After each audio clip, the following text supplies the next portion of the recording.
Chapter 575. Prime Minister. I just knew that you wouldn't remain unmoved. Jiao Sero instantly relaxed, the uneasy feeling at his back completely vanishing. Jiao Sero knew that he had escaped a calamity. This time, Jiao Sero did not linger, nor did he think about making a name for himself, or going back to work with Longkimba in another battle. His first priority was to preserve his own life. As he charged down the mountain, Jiao Sero failed to notice that a pair of eyes in the air was watching him, but they quickly vanished. Daluan Ruozhen and Huashu Wazong. These two pillars of the Uzun-Gari royal lineage truly aren't easy to deal with. In the crowd at the base of the mountain, Jelifeng suddenly gave a long sigh. Even she had been fooled by Longkimba's appearance. It was obvious that Daluan Ruozhen and Huashu Wazong had planned this out long ago. The youngest son of the Wang clan had clearly been schemed against by Daluan Ruozhen. The reputation of a wise minister is truly well-deserved. An indifferent voice came from the rear. At this time, only Mengshi Zhao's great general Duan Gechuan, who was standing behind Jelifeng, could hear it. His voice was as calm as water, as tranquil as an ancient well. Even Longkimba's appearance had not caused him much of a stir. But not even someone with intelligence could have predicted that Zhao Wujiang would scheme against Jiao Sero. Even without the matter with Jiao Sero, Longkimba would still have found a chance to ambush the Tang people. When Daluan Ruozhen did things, he would never just make preparations. It now seems that the rumors were true. Jelifeng sighed. This time, she was using a sound transmission technique. It was no secret that an expert of this level could control sound waves and conduct it at close range. Obviously, Jelifeng did not want her conversation with Duan Gechuan to be heard by Daluan Ruozhen and Huashu Wazong. Guquan, you have to be especially careful when dealing with people from Uzun, especially Daluan Ruozhen. Jelifeng said, being allies with them is enough. With the Tang dynasty around, they don't have the time to deal with us. Duan Gechuan said lightly. The situation on the mountainside had become extremely dangerous. Quick, protect the Lord. The moment Longkimba appeared, all the Tang soldiers in a radius of several hundred zhang began to move, their phalanxes charging at the leader of Uzun's 5 tiger generals. Boom! But before they could get close, a majestic stellar energy exploded from Longkimba's body. Aya! Screams filled the air as the elite soldiers of the Anan Protectorate Army were sent flying before they could even get close. Their bones broken and their tendons severed as they crashed to the ground, their bodies covered in blood and their fates unknown. Longkimba's attacks were much more powerful than Jiao Sero's, so the Tang dynasty soldiers he had attacked were much more seriously injured than Jiao Sero. Bang! After destroying a phalanx in a single move, Longkimba once more charged at Zhao Wujiang. Stop! Su Shiping anxiously lunged at Longkimba. In the pursuit of Jiao Sero, he had been the last to arrive, so he had been the first to arrive. Zhao Wujiang is heavily injured and definitely won't be able to last for long. He has to be stopped. Su Shiping quietly said to himself. He had never felt so anxious before. Shiping, careful. Lord Su, careful. Hurry and protect Lord Su. At this moment, cries of alarm came from all around. Su Shiping froze, his mind flabbergasted. Before he could react, boom! An enormous energy was rapidly approaching. Not good. Before Su Shiping could react, an iron elbow imbued with destructive power slammed into his chest. Aya! Su Shiping let out a blood-curdling scream. Half of his chest caved in on the spot, and blood spurted out from his mouth. Die! In the air, Longkimba did not pursue Zhao Wujiang. Instead, he suddenly turned around and struck Su Shiping with his elbow, sending him flying. Catch, my lord! Everyone paled in fright as the Anan Protectorate soldiers rushed forward to catch Su Shiping. In the air, Luoji, his eyes red, also charged forward. Stop! Raising his spear, Luoji leaped forward to block Longkimba's saber strike at Suanduan. Dang! As the saber and spear clashed, Luoji's hand went numb, and he was forced back 7 or 8 steps. Meanwhile, Longkimba stood like a mountain, sneering at Luoji. Oh no! At that moment, Luoji's heart was incomparably heavy. Longkimba's attacks were even sharper and fiercer, his strength firmly suppressing him. But this was not what Luoji was most worried about. Young master's formation has been broken by him. A thought flashed through Luoji's mind. Longkimba was much more crafty and difficult to deal with than Jiao Sero. On the surface, he pretended to deal with Zhao Wujiang, but in reality, he had seriously injured Su Shiping with a single move. As soon as Su Shiping was seriously injured, the Eight People's joint attack formation immediately collapsed.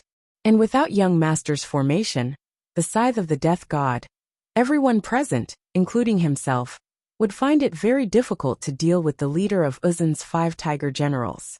Humph. Like a demon god, Longkimba stared at Luoji and Luo Tietjiang in the crowd and sneered, making no attempt to conceal the contempt in his eyes. Then, his body swayed as he ignored Luoji and began to charge up the mountain. Not good. Luoji's expression tensed as he immediately began to pursue Longkimba. General, I'll help you. At the same time, Su Onduan, Zhang Long, Zhao Hu Chunqiong, and Li Ji also arrived, the 9 of them working together to attack Longkimba. There were 2 sides to the story, each expressing its own opinion. While Longkimba was pursuing Zhao Wujiang on the summit, on the other side, Jiao Sero was about to reach his warhorse. His body was bleeding profusely, and his injuries were worsening. Luoji's domineering stellar energy was bursting into his limbs and bones. But Jiao Sero was not very worried. The Prime Minister had an extremely close relationship with the Great Snow Mountain Temple. Moreover, he had many of the secret medicines of the Great Snow Mountain Temple. Just one would be enough to stop his injuries and greatly alleviate his internal injuries. In just a few days, he would be able to recover 50 to 60% of his strength and enter the battlefield once more. And if he could ask nicely and have the Prime Minister bestow him that divine medicine, he would probably be as lively as a dragon or a tiger in no time. The Great Snow Mountain Temple had an ancient heritage that even surpassed the Uzun Empire. The power of some of the top-class medicines there far surpassed the imagination of outsiders. Buzz! Just when Jiao Sero was only a few zhang away from his warhorse, a figure suddenly flashed by. A fully armored Mengshi Zhao soldier had seemingly inadvertently blocked his path. Get out of my way! Jiao Sero extended his right hand, impatiently trying to push aside the Mengshi Zhao soldier. But just when Jiao Sero was about to move, the Mengshi Zhao soldier seemed to move, raising his head to glance at Jiao Sero. At that moment, Jiao Sero suddenly saw a piercing cold light in the soldier's eyes. His 2 hands paused in the air, and Jiao Sero felt a chill in his heart, as he suddenly had an extremely ill foreboding. Halfway up the mountain, while Longkimba was pursuing Zhao Wujiang and single-handedly blocking Su Onduan, Zhang Long, Zhao Hu Chunqiong Li Ji, and the rest of the Anan Protectorate army, no one was a match for him. He had attracted everyone's attention, and had even torn apart the Anan Protectorate army's defense line. Suddenly a scream rang out. This was a heart-rending scream that made everyone jump in fright. This was not a scream that a normal person could make. Only a person on the verge of death could make. Jiao Sero. At the base of the mountain, in the middle of the horsemen, Dalawan Ruozan paled, and turned his head in the direction of the voice. He recognized this voice. It was Jiao Sero's voice. But hadn't he already dispatched Longkimba to save him? And hadn't he already returned to the Mengshi, Yusang army? Why was he still screaming like this? At this moment, Dalawan Ruozan suddenly had an extremely ill foreboding. Jiao Sero is finished. At almost the same time, in the Mengshi Zhao camp, Zhao Yuofeng's strongest subordinate, Great General Duan Gichuan, spoke up, his voice trembling slightly. Let's go. Time seemed to have stopped at this moment. Finally, everyone noticed where the voice was coming from. At the border between Mengshi Zhao and Uzun, a young Mengshi Zhao soldier had thrust his spear through Jiao Sero's heart, and then hung his stalwart body on the spear, and raised it high into the air. The Zifadon Jiao Sero, who had once rampaged through the southwestern battlefield of the Tang dynasty and killed many Tang soldiers, was now like a lifeless rag sack hanging from the tip of the spear of that Mengshi Zhao soldier, his arms and legs dangling down, swaying in the wind. Killed. Jiao Sero had been killed, and he had been killed by a Mengshi Zhao soldier closest to his highland steed. But even so, everyone knew that this was no Mengshi Zhao soldier. Wang Chong. For no reason at all, when he saw that slender figure and that savage and tyrannical aura, Dalawan Ruozan suddenly thought of a single person. To be able to calculate Jiao Sero's escape route in this complicated battlefield and successfully kill him at the last moment, Dalawan Ruozan could only think of one person, Wang Chong, that youth of the Tang dynasty who had caused so much trouble for the Mengshi Yusang army. Swish! A dark red sword stabbed into Jiao Sero's body, sucking away every last drop of stellar energy in Jiao Sero's body. The strength of that Mengshi Zhao soldier swelled, his aura constantly rising. Ha! With a shake of his spear, Jiao Sero's body was thrown several zhang away like a piece of trash. Taking advantage of the stunned Mengshi Yusang soldier's lack of time to react, that Mengshi Zhao soldier immediately charged toward the summit. Capture him. Spy! He's one of the Tang people. Don't let him get away.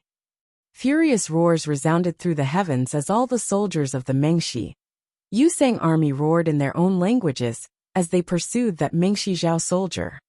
The Mengshi Zhao soldiers in particular were so angry that their faces were green. A valiant general of the Uzan had actually been killed by a Mengshi Zhao soldier. If the Uzan army were to misunderstand, it would pose an enormous threat to Mengshi Zhao. More importantly, Chapter 576. Jiao Sero is dead. Duan Wuxia is wounded. All generals, hear my order. Ignore Longkimba. Attack with all your strength and destroy the Mengshi Yusang army. As the Tang soldiers were pursuing that Mengshi Zhao soldier, a thunderous voice exploded in the air, echoing in all directions. Everyone was extremely familiar with this voice. It was none other than Wang Chong's voice. If the Mengshi Yusang army had been unmoved the first time, then when Wang Chong spoke in the language of Uzan and Mengshi Zhao a second time, everything changed. Bang! There was a massive boom, and after a brief silence, the entire Great Tang army began to undergo a complete transformation. All the Tang dynasty phalanxes suddenly abandoned Longkimba, acting as if the leader of the 5 tiger generals, Uzan, did not exist at all. They suddenly turned and charged down the mountain. Kail. At the same time, the tens of thousands of soldiers of the Annan Protectorate Army that had been waiting for orders halfway up the mountain suddenly began to roar and charge down the mountain like a tide. When Jiao Sero led the Uzan army out, when Longkimba appeared on the mountain, the nature of the battle changed. This was no longer a probing attack, but a true battle. Buzz! The soldiers of the Mengshi Yusang army that had been pursuing Wang Chong finally began to show signs of fear. Even some of the fiercest soldiers showed fear in their eyes when they saw the fresh army of the Tang dynasty charging down the mountain like a flood of steel. That voice had been completely correct. Duan Wuxia had been heavily injured and had left. Jiao Sero had been killed. And the only person who could still fight and command Longkimba was still on the mountain ambushing Zhao Wujiang. The White Stone Legion and the Uzan army were truly leaderless. No matter what Longkimba's initial plan was, when he began to infiltrate the Tang army and pursue Zhao Wujiang, he had already left his army. Longkimba's existence was practically non-existent. Damn it! In the roiling tide of people, Longkimba's body was like that of a behemoth, his tyrannical aura intimidating. But at this moment, when he saw that flood of steel howling down the mountain, Longkimba couldn't help but grimace, a hint of apprehension appearing in his heart. Even ants could bite an elephant to death. Given the current situation, no matter how strong he was, if he could not retreat in time, once he went too deep, it would be too late for him to retreat when people at the level of Wang Yan and Xinyu Zhongtong appeared. Although Wang Chong had said that he was ignoring him, this made Longkimba even more apprehensive. No matter what, let's kill Zhao Wujiang first. Longkimba's expression hardened as he finally made his decision. No matter what decision the Tang dynasty made, he had to kill Zhao Wujiang first. Jiao Sero was dead, and Zhao Wujiang had to die as well. Moreover, he was heavily injured and not far from death. Buzz! Longkimba brought his palms together. Clang clang clang. There was a shrill clattering of metal, like the turning of gears. Behind Longkimba, a massive tin-armed Bodhi tree appeared.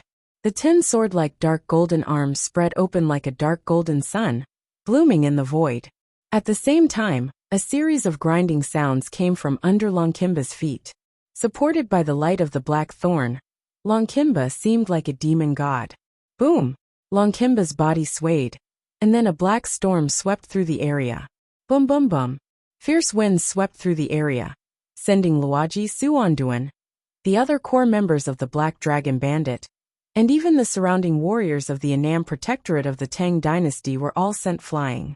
Longkimba's strength had already reached a level that would make anyone pale in shock. Clang! A cold light flashed through the air as Longkimba leaped forward, his Uzun scimitar leaving a long scar in the air, as he slashed at Zhao Wujiang Tinsum Zhang away. This scimitar was swift and fierce, and the moment it appeared, it stirred up a fierce gale that seemed capable of tearing apart the sky. After suffering Longkimba's sneak attack, and the injuries he had suffered while fighting Jiasilio, Zhao Wujiang had already exhausted all of his stellar energy, and was powerless to dodge.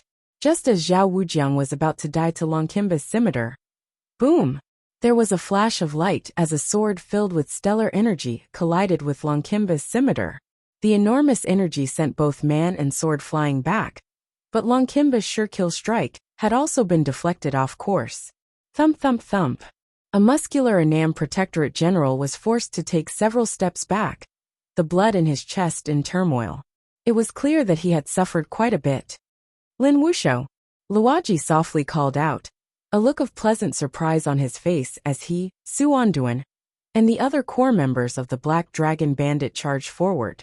He stood shoulder to shoulder with the high-ranking Annam Protectorate general called Lin Wuxiao, blocking Longkimba's path. It's useless. None of you can stop me. Longkimba's eyes flashed with a savage light as majestic stellar energy surged through his body like a storm. He didn't have much time left, but it was enough for him to kill a few people.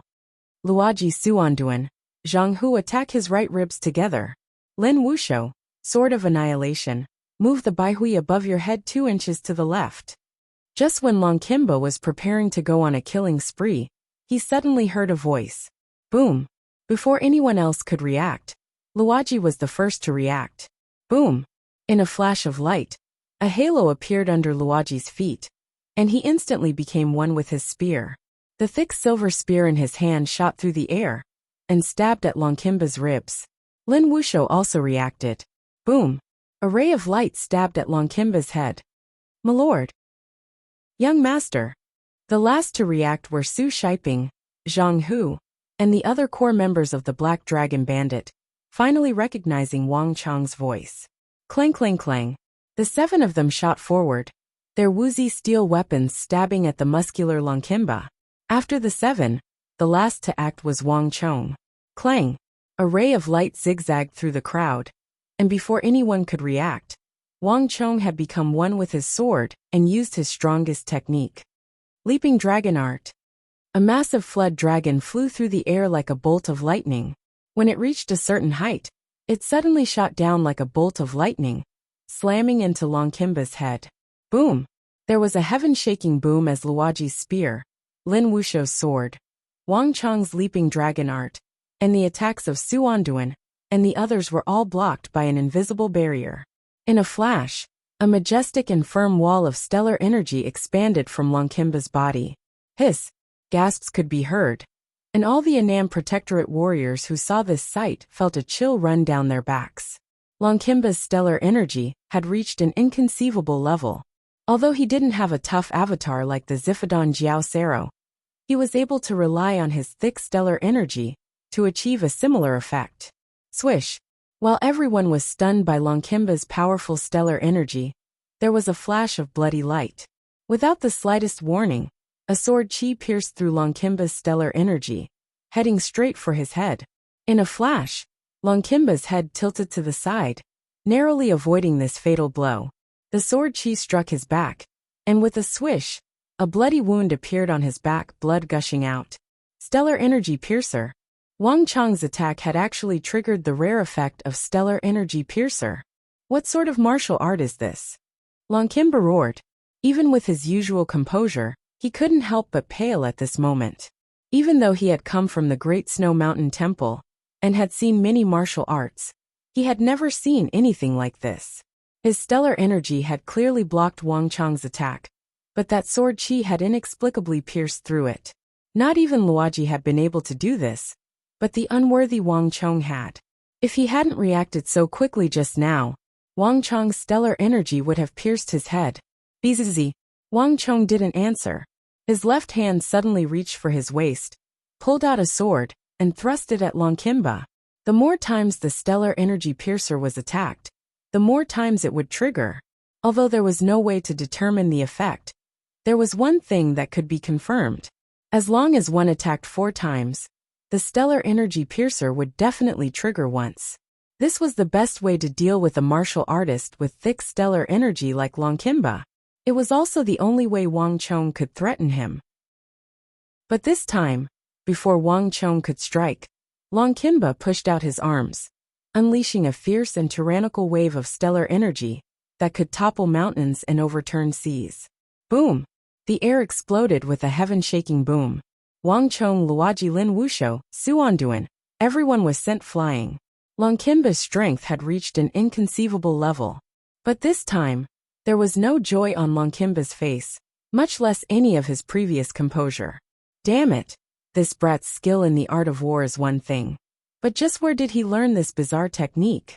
Longkimba stood like an iron tower on the slope, his frightening eyes fixed on Wang Chong, making no attempt to conceal the killing intent in them. With Wang Chong's participation, this battle had suddenly become extremely disadvantageous to him. It wasn't just because of Wang Chong's bizarre and indefensible stellar energy piercer.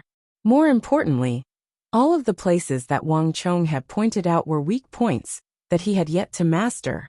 The martial arts of the Great Snow Mountain Temple were famed for their formidable prowess, but they were also famed for their difficulty in cultivating them.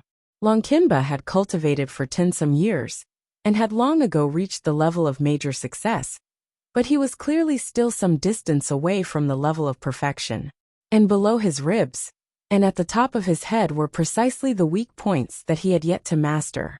Anyone else would have been fine, but Wang Chong had even pointed out 2 inches to the left of the baihui above his head. Longkimba couldn't help but feel apprehensive, because that was where his fatal weakness lay. In a flash, Longkimba's heart seethed with killing intent. But Wang Chong had apparently anticipated this move. He was standing behind Luoji and Lin Wuxiu, making it impossible for Longkimba to strike even if he wanted to. Longkimba, retreat! All of a sudden, a thunderous voice rang out. At the base of the mountain, Huashu Huaitsong, who had been standing like an immovable mountain this entire time, suddenly stepped forward and gave an order in Tibetan. Buzz! This order was so sudden that let alone Longkimba, even Wang Chong was shocked. Chapter 577. What a pity! Wang Chong couldn't help but sigh as he watched Longkimba suddenly charge down the mountain. That's right. Truly a pity. If he had waited just a little longer, Longkimba wouldn't have been able to escape. Although he didn't react in time, Huashu Wuzong reacted. Luoji added, "What a pity for this chance." A voice came from nearby.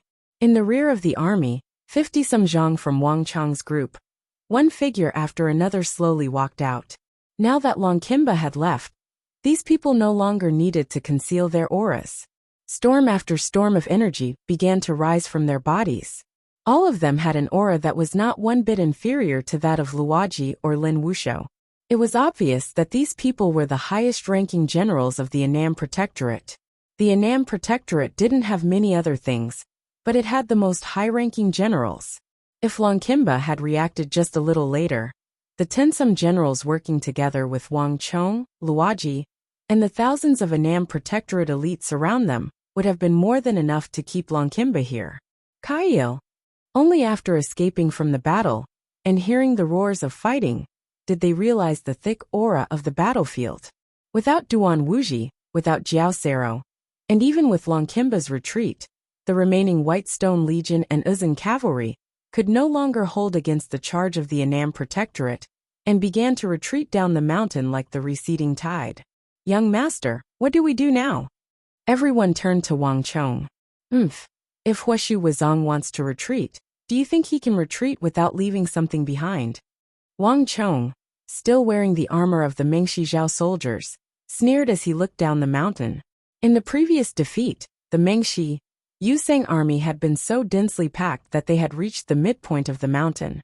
On the surface of the mountain were 80 to 90,000 Mengshi, Yusang soldiers. Wang Chang's initial strategic goal had been achieved.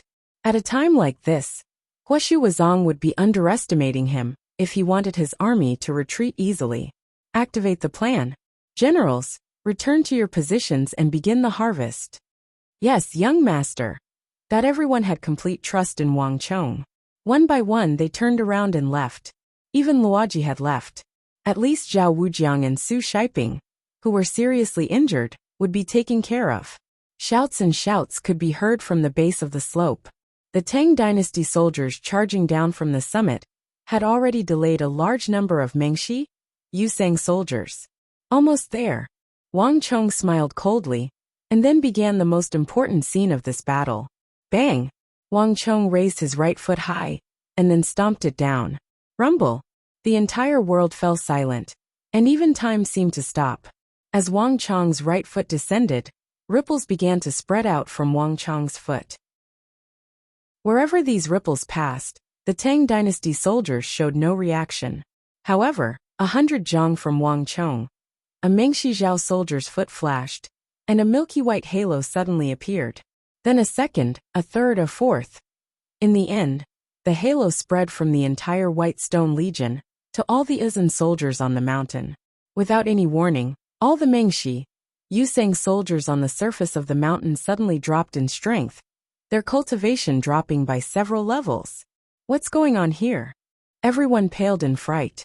The Mengshi, Yusang soldiers had originally been around the same level as the Annam Protectorate soldiers, but now, their strength had dropped by several levels. Their strength, speed, and dexterity were all reduced, and even their speed of escape was clearly reduced. No one had expected this. On the other side, all the Tang dynasty soldiers of the Annam Protectorate were invigorated. As mortal enemies of the southwest, the Mengshi Zhao soldiers and the Izan soldiers were all too familiar with each other. The change in the Mengshi, Yusang army, was immediately sensed by the Annam Protectorate of the Tang dynasty. Kaiyou! Kaiyou! A heaven-shaking war cry resounded through the sky. All the Annam Protectorate soldiers were invigorated and began to madly attack. Bang bang bang! One after another, Mengshi Zhao and Izan soldiers fell. These opponents who had been like gods of slaughter suddenly became incredibly weak.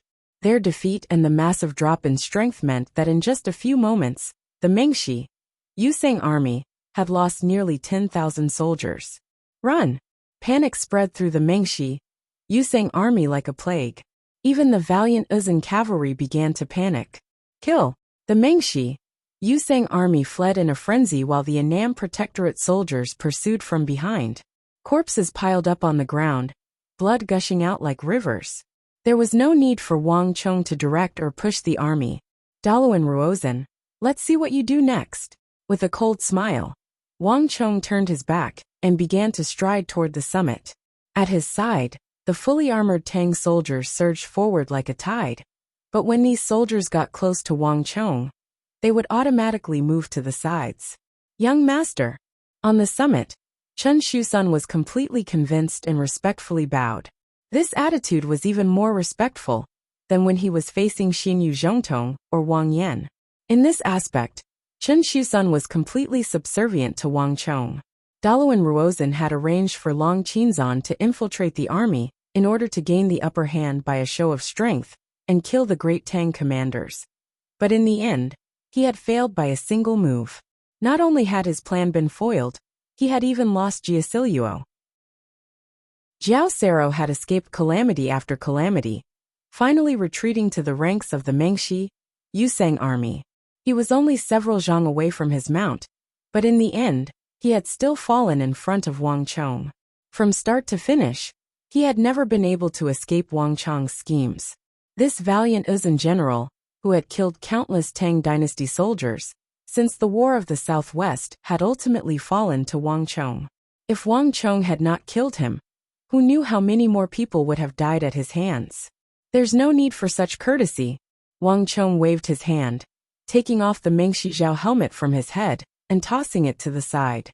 In the battle with Fengjie, he had obtained several pieces of Mengshi Zhao armor, and now they were finally put to use. In the war between the Tang dynasty and Mengshi Zhao had disguised themselves as Tang people many times to gather information, spy, and even assassinate. Mengshi Zhao knew how to use this tactic, and Wang Chong was simply giving them a taste of their own medicine. After taking off the Mengshi Zhao armor, Wang Chong extended his right hand to the banner on the summit, to the other Wang Chong standing motionless on the banner. "Young master, this subordinate has succeeded." The guard pretending to be Wang Chong lowered his head, took off his helmet, and respectfully placed it in Wang Chong's hand. Although Wang Chong was very young, no one in the army dared to look down on him because of this. "General Chun, are you ready for what's coming next? The Mengshi Yusang army has suffered a loss and definitely won't let the matter rest. This war is far from over." Wang Chong took the armor from the thin guard's hands and slowly put it on. As he spoke, his gaze swept over the nearby summit, where the brave and skilled elites of the Tang dynasty were still standing like a forest of spears motionless. These 40,000 soldiers were Wang Chong's final trump card, his final reliance. Now was not yet the time to use them. "Young master, be at ease. Everything has been ordered," Chen Shusan sternly said. He was currently treating Wang Chong like a god. No matter what order Wang Chong gave him, even if he was told to jump off a cliff, Chen Shusan would do it without hesitation. Wang Chong only smiled and gave a slight nod of his head, saying no more. "Daluan Ruozhen, it's your turn." Zhao Wujiang and Jiao Sero had only been the first clash between Wang Chong and Daluan Ruozhen, the intelligent Uzun. This was only the second. Wang Chong was well aware that he had completely attracted the attention of this Uzun prime minister of the Ngari royal lineage. Longkimba's appearance was the best proof of this. "I'm truly looking forward to it. Daluan Ruozhen, with me here, you will never succeed." Wang Chong once more stood on the summit, gazing at that figure at the base of the mountain, wearing a wide-sleeved robe and a feather fan. Even to great generals of the Central Plains like Geshu Han and Fomin Linta, Daluan Ruozhen was an extremely difficult existence to deal with.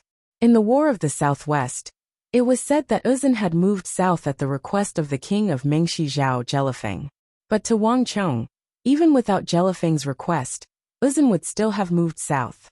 The more than 200,000 cavalry had left the plateau, and descended had all been orchestrated by Daluan Ruozhen.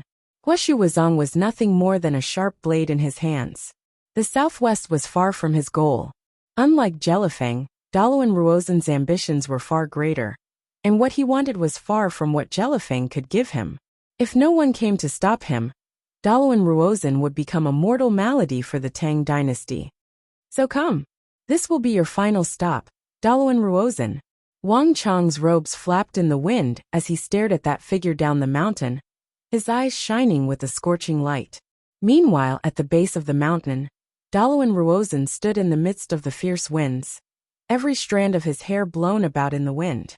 At this moment, Daluan Ruozhen was as restless as the turbulent winds.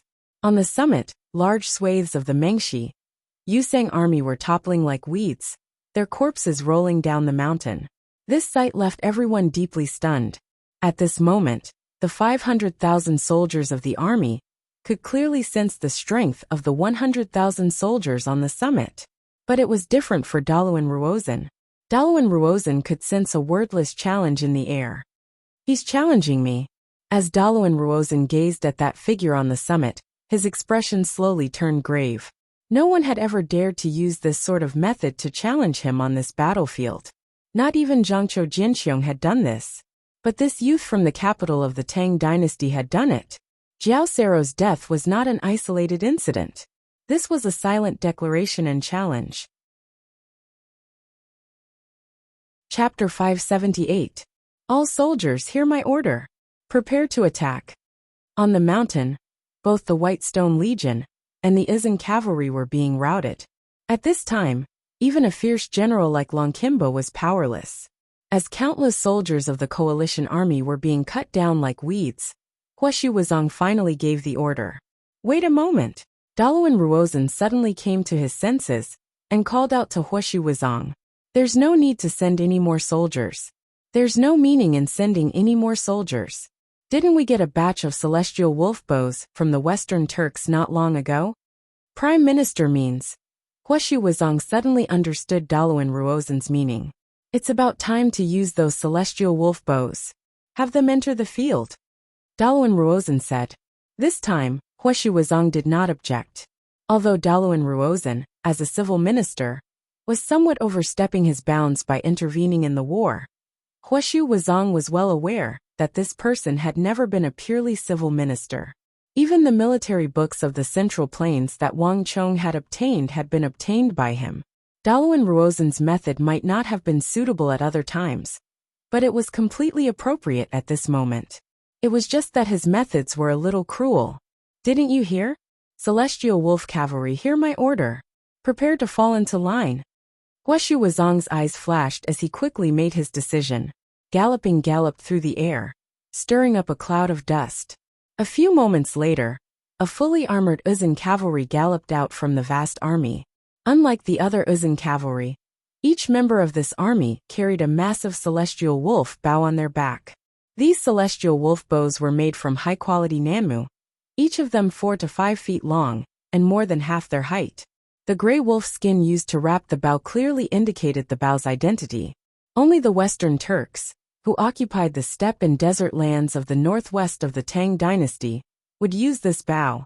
Although the Western Turks were far inferior to the Tang dynasty in smelting metals and forging weapons, and they had always been lacking in metals, they were far superior to the Tang dynasty when it came to the creation of bows. Even though the bows of the Western Turks were far inferior to the ballistae of the Tang dynasty, and did not have the technology to use them, they still possessed a power beyond the ballistae. And even better than ballistae, they were much easier to make. Get ready. With a high-pitched sound and a creaking sound, the serious bows were pulled taut to the extreme. Countless arrows were as dense as a forest, and all of them were aimed in the direction of the mountain peak. Release. Pang. Pang. With a series of deafening explosions, tens of thousands of arrows streaked across the sky like rain. After drawing arcs in the air, they fell toward the battlefield on the surface of the mountain. Ah! Ah! Suddenly there was a scream. A Mengshi Zhao soldier had barely taken 2 steps when he was struck dead by a sharp arrow.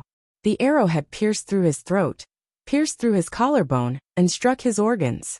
The Mengshi Zhao soldier only had time to take 2 steps before he fell to his knees, soaking in his own blood. And this was like a signal, swish swish swish. Right after this arrow, thousands upon thousands of sharp arrows, flickering with cold light, covered the sky and covered the earth. They were as dense as rain, shooting down from the sky.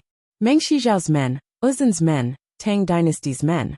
Huashi Wuzong's assault had encompassed everyone. The area where Mengshi Zhao's, the Tang dynasties, and the Uzun's entanglement formed a rain of arrows. Regardless of friend or foe, regardless of who was the target, everyone within this range was the target of the attack. Ah! Screams resounded over the mountain as countless Mengshi Zhao's, Uzun's, and Tang peoples fell to this sudden volley of arrows. Enemy attack. Careful! When they realized that the arrows were not coming from the Tang dynasty, but their own camp, all the Mengshi Zhao soldiers who were still entangled were dumbfounded. Shooting at the Tang dynasty's Annam Protectorate soldiers was understandable. But why were they also being targeted? What's going on here? Soldiers and servants collapsed to the ground, their eyes wide open. It's the Turks' celestial wolf bows and celestial wolf arrows. Careful! Dodge! On the mountain, all the Annam Protectorate soldiers dodged the attacks of the Uzun's celestial wolf bows. The attacks behind them also came to a halt. Your Majesty, what are the Uzuns doing?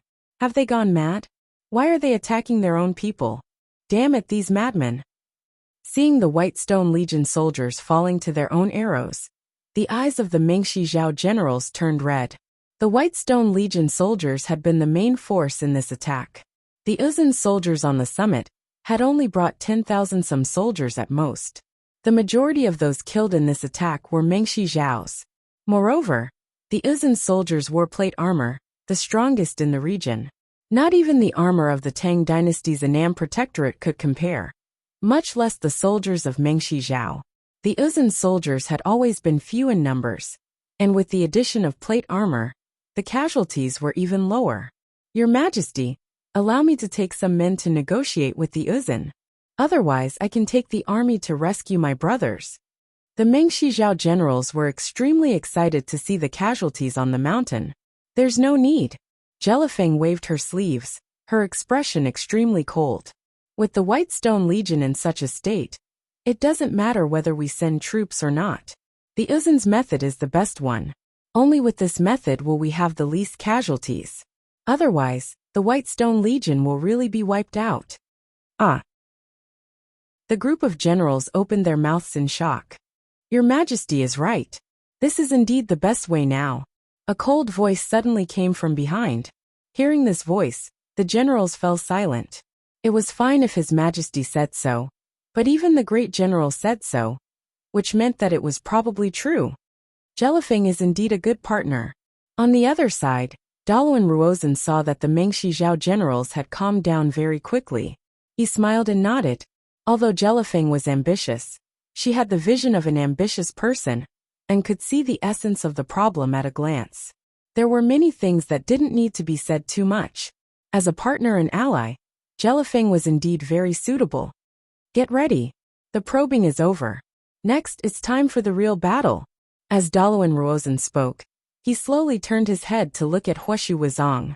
As the saying went, benevolence does not command wealth, and compassion does not command troops. A general needed a cold heart, and always put the bigger picture above all else. Although the battle on the mountain peak seemed unusually intense, for Daluan Ruozhen and Huoshu Wuzong, it was far from the beginning. This was all just the foreplay. After saying this, Daluan Ruozhen quickly turned around and walked back. Just as he turned around, a loud and clear voice came from the peak of the mountain far behind him. Ready, fire. Daluan Ruozhen fiercely turned around, just in time to see a volley of arrows descending like locusts. But this time, it was not a dense volley of arrows, nor did it come from the Uzun army. Rather, it came from the Annam Protectorate on the mountain peak. Ah! Screams filled the air as the Mengshi Yusang army collapsed at the base of the mountain. Daluan Ruozhen froze for a moment, and then he glanced at that thin figure on the summit, a hint of surprise in his eyes. But he quickly grinned, waved his sleeve, and vanished into the army. Congratulations to User! You have killed 7,780 Uzun soldiers. Congratulations to User! You have killed 69,861 Mengshi Zhao soldiers. On the summit, a string of voices howled out of Wang Chang's mind. As he gazed at the Mengshi Yusang army at the base of the mountain, a faint smile slowly appeared on Wang Chang's lips. Chapter 579. Young Master, we've won! On the mountain, Chen Xusan was overjoyed at the sight of the tens of thousands of Mengshi Yusang soldiers fleeing in disarray. This was no small battle. Now that the Mengshi Yusang army had retreated, the mountains and plains were covered in corpses, their bodies piled high like a sea.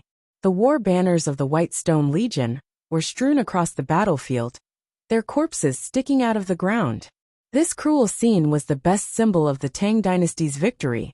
100,000 Annam Protectorate soldiers against 110,000 Mengshi Yusang soldiers, 40,000 of whom were stationed on the summit and had not taken part in the battle. But in the end 70,000 soldiers died, nearly 80,000 soldiers of the Mengshi Yusang army. On the Arai plains, the White Stone Legion that had once caused the Annam Protectorate a great deal of trouble and killed many Tang soldiers was almost crippled.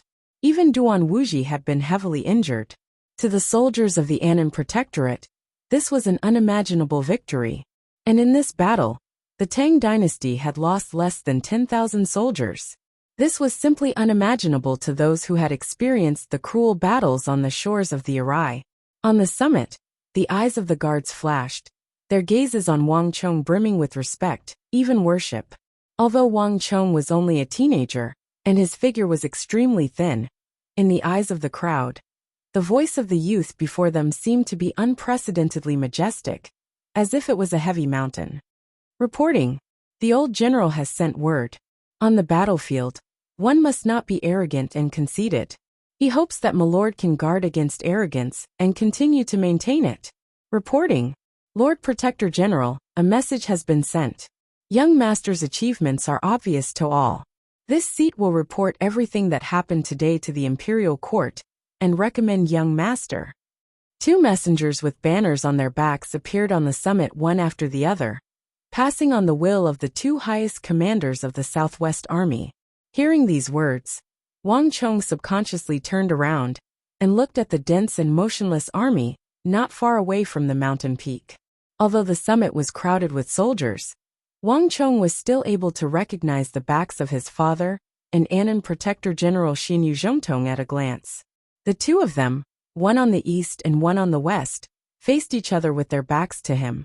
Although he couldn't see their expressions, and they hadn't even glanced in his direction, Wang Chong could sense that their gazes had always been focused on him. Father. Wang Chong looked at his father's tall and sturdy back that was as heavy as a cliff, and his heart was filled with warmth. His father rarely praised him, and it was not in his nature to say such things. There wasn't a hint of praise in the words the orderly conveyed to him, but Wang Chong knew very well that given his father's personality, it was already a great compliment. There was no doubt that his father had also seen his own merits. In those few words, Wang Chong could sense his father's deep support. Young Master, look. What's that? Suddenly, a startled voice interrupted Wang Chong's thoughts. Zhong turned his head, but before he could clearly see what was going on, Zhong could hear the rumbling of thousands of people shouting at the same time. From his vantage point on the summit, he could see countless porters, peasants, and laborers busying about in the Mengshi, Yusang army. It's Mengshi Zhao's people. This thought flashed through Wang Chong's mind. Uzan was a long distance away, and the people of Uzan made a living as herders. If they wanted porters, peasants, and laborers, they could only recruit Mengshi Zhao's people. My lord, what are they doing? On the summit, Luoji and the Black Dragon Bandit members walked up, their eyes filled with confusion as they looked down the mountain. Because of the distance and the cover of the army, even from the summit, they couldn't see what was happening clearly. Wang Chong said nothing, countless thoughts flitting through his mind as he stared at the distant shouts. It's a siege weapon. Suddenly, as he saw half a piece of wood flash by, Wang Chong suddenly realized something. What? Chen Shisan's expression flickered at Wang Chong's words. Siege weapons? Wasn't that what the Mengshi, Yusang army had used in Lion City? But siege weapons were large and cumbersome, making them extremely inconvenient to transport. As a result, many armies used local materials, abandoning them after a single use.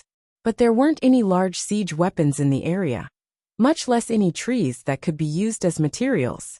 Where had the merchants gotten siege weapons? Dalawan Ruozan truly is formidable. Wang Chong was not as confused as Chen Shusan. After a moment's thought, Wang Chong understood. Modular assembly was a technology that belonged to another world. The steel walls that Wang Chong had set up on the mountain had been built using this technology. Every tall steel wall was actually made up of countless small steel modules. Dalawan Ruozan's technology was clearly not that advanced, nor did his siege weapons need to be so complex and advanced. But there was no question that he was thinking along the same lines as Wang Chong. The Tang dynasty was renowned for its valiant infantry and defensive formations, and Xin Yuzhongtong was even more skilled in city defense. Know yourself and know your enemy, and you will never be defeated. Dalawan Ruozan had undoubtedly predicted this in Lion City, which was why he had dismantled those siege weapons and brought them here to reassemble them. Without a doubt, the current situation was exactly as he had predicted. The steel walls that Wang Chong had brought here had transformed this place into a massive city, even larger than Lion City. At the very least, Lion City had not been this tall, nor had it been this tall. Even if Uzan's cavalry had charged into the city, they would not have been so heavily restricted and weakened. As expected, he's a formidable foe, Wang Chong said to himself. If the commander today had been Xin Yuzhongtong, the Annam Protectorate would have been doomed. But unfortunately, he had run into him. Pass on my order. Have the entire army get ready, Wang Chong said with a wave of his sleeve. Yes, your subordinate will obey. Layers upon layers of orders were passed down from the top of the mountain. Dalwin Ruozan, let's see who's more formidable. My friend, let's see how you destroy my city wall formation. Whoosh! A fierce wind blew, and at some point, dark clouds had gathered in the sky.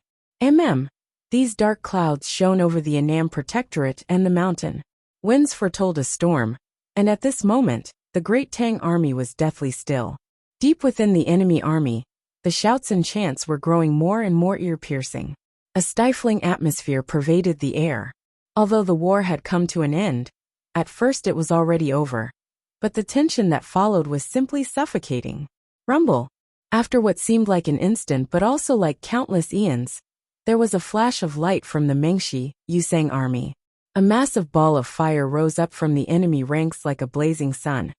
And then it began to grow in size as it flew toward the mountain, where Wang Chong's forces were. 1. Chapter 580.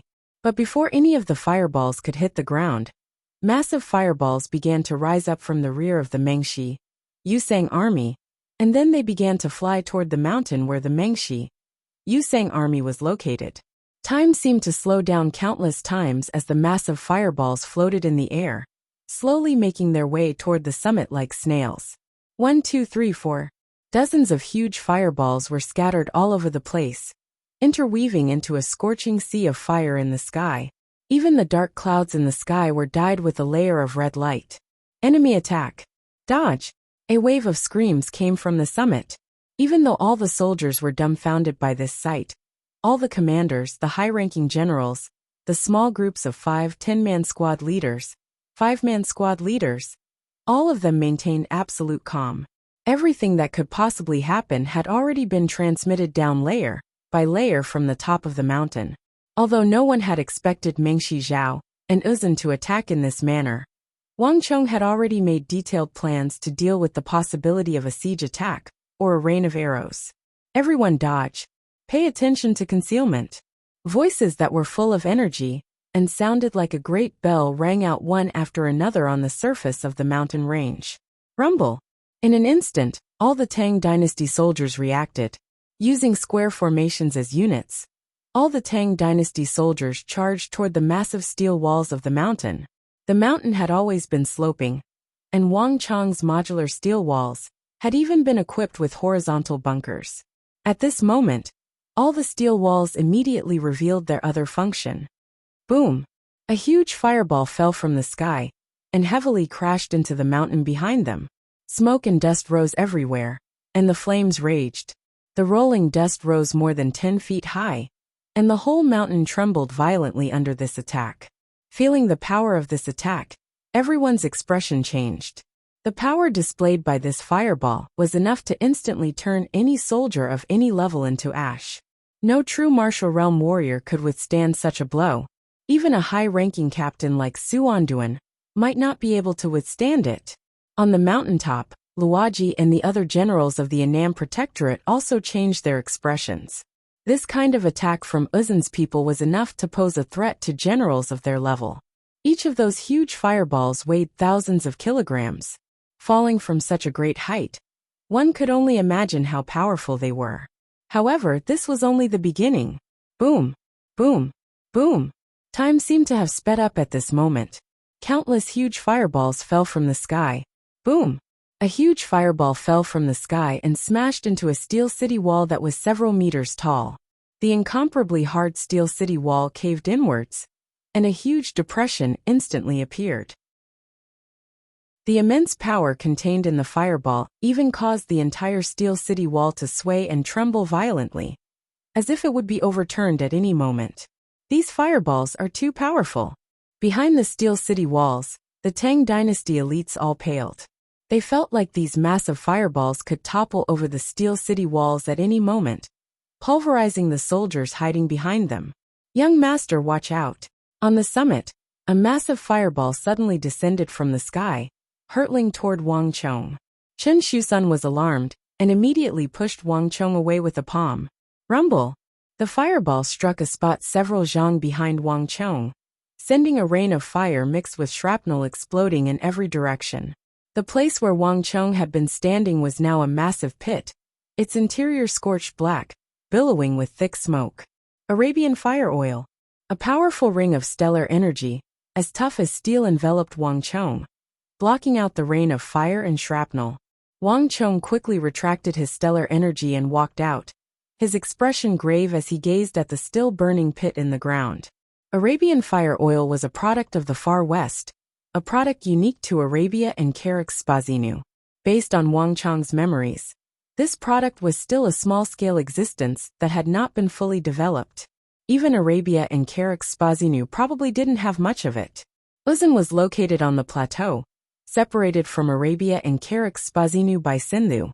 Logically speaking, this product should never have appeared in the Uzun army. The current situation could only mean one thing. Uzun had already colluded with Arabia. The two sides were still far from reaching the level of Uzun and Meng Shijiao's alliance, but there was no doubt that Arabia and Spazinu were supporting Uzun from behind the scenes. Arabia's ambitions in the Central Plains have probably started even earlier than I imagined. As Wang Chong gazed at the pit, countless thoughts flitted through his mind. The true conflict between Arabia and the Central Plains had actually occurred a very long time ago. In Wang Chong's memories, before his conflict with Gao Xianji and Feng Chongqing of the Anxi Protectorate, the Abbasid Caliphate and Spazinu had never displayed any ambitions for the interior of the empire. Arabian fire oil should have been a strategic resource that would only appear a very long time later. But now, the situation had clearly changed. Right now there are only two possibilities. The first is that my appearance caused this change that doesn't conform to history. The other is that Uzun and the Abbasid Caliphate and Spazinu have been secretly communicating and colluding with each other for a very long time. This Arabian fire oil was sent to Uzun long ago. However, Xinyu Zhongtong and the Annam Protectorate simply didn't have the right to make Uzun use these siege weapons, and they were completely wiped out on the Arai Plains. Thus, the Tang dynasty never knew that Uzun possessed fire oil. Wang Chong's mind was in turmoil. The war in the southwest had undergone a massive change due to his intervention. At the very least, he had never heard of a war of the southwest lasting for so long, nor had he heard of a war with the Annam Protectorate requiring Uzun to use siege weapons. But no matter what the truth was, there was no doubt that the Abbasid Caliphate and Spazinu had sent reinforcements to Uzun. The Abbasid Caliphate and Spazinu definitely harbored malicious intentions toward the Tang dynasty. Boom boom boom. In the rear of Uzun and Meng Shijiao's armies, one colossus after another rising into the air. Massive fireballs were hurled from the rear of the army, crashing into the mountain with thunderous speed. These fireballs kept exploding on the mountain. The flames spread and burned rapidly on the mountain peak. In a short time, the entire mountain peak was turned into a sea of fire. All the corpses and horses on the mountain began to burn. The flames were so large that even the distant Uzun and Meng Shijiao armies at the base of the mountain could feel the waves of heat. Ha ha ha. We've completely suppressed the Tang people. The generals of Meng Shijiao's army began to laugh, their expressions much more relaxed. The pressure from the previous battle had almost suffocated them. Although it had been the White Stone Legion and Duan Wuji who had taken part in the battle, and not them, the teeth would feel cold without the lips, and the dogs would be cooked after the cunning hare was killed. The White Stone Legion was one of the top-class armies of Meng Shijiao, but even they had been beaten into such a state. With less than 30% of the army remaining, one could easily imagine the pressure on the other generals. The power of these fireballs is truly not bad. It's no wonder we mobilized so many peasants, laborers, and porters to make so many thunderstone. As the sea of fire burned, all the Meng Shijiao generals became excited as they gazed at the blazing mountain range. Although the kerosene had been provided by the Uzun, the entire plan, including the mass production of these siege weapons, had also been the idea of Daluan Ruozin and Uzun. Daluan Ruozin had even provided the blueprints for the improvements. But when it came to the actual operations, the fireballs, and the construction of the siege weapons, with the half-nomadic, half-agricultural nature of the highlanders of Uzun, It was impossible for them to produce such things without Meng Shijiao's cooperation. Even if Daluan Ruozhen was said to be the most intelligent of the Ngari royal lineage, and even Zhangqiu Jinxiong was said to be somewhat afraid of him, even the cleverest housewife couldn't cook a meal without rice. Not to mention that the things the Tang people had built on the mountain were meant to deal with the Uzhen cavalry. As for the Meng Shijiao people, they were mainly infantry, so they weren't affected much. Don't celebrate too early. These fireballs have only suppressed them. It's still too early to talk about victory. Jelifeng looked at the mountain and suddenly said. His brows were deeply furrowed. In the distance, the flames soared into the sky, and the burning mountain looked like hell, suppressing all the Tang people. As far as he could see, he could barely see any Tang people, but Jelifeng was far from relaxed. This young man is more difficult to deal with than I thought, Jelifeng thought to himself. He could see far more than the others.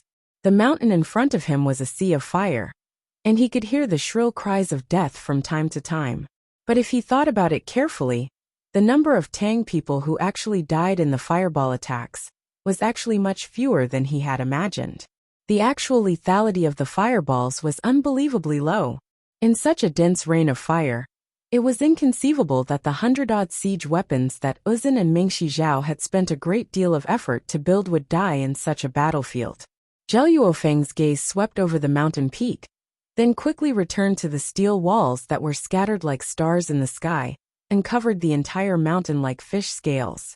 Each of these steel walls was several feet tall and weighed thousands of kilograms. Thousands of such steel walls, layer upon layer from top to bottom, covered the entire mountain, forming a solid defense and barrier for the Annam Protectorate. That was why there were 100,000 versus 500,000. Duan Wuji led 100,000 White Stone Legion soldiers up the mountain, but they lost less than 30,000 of them. Even he himself was seriously injured.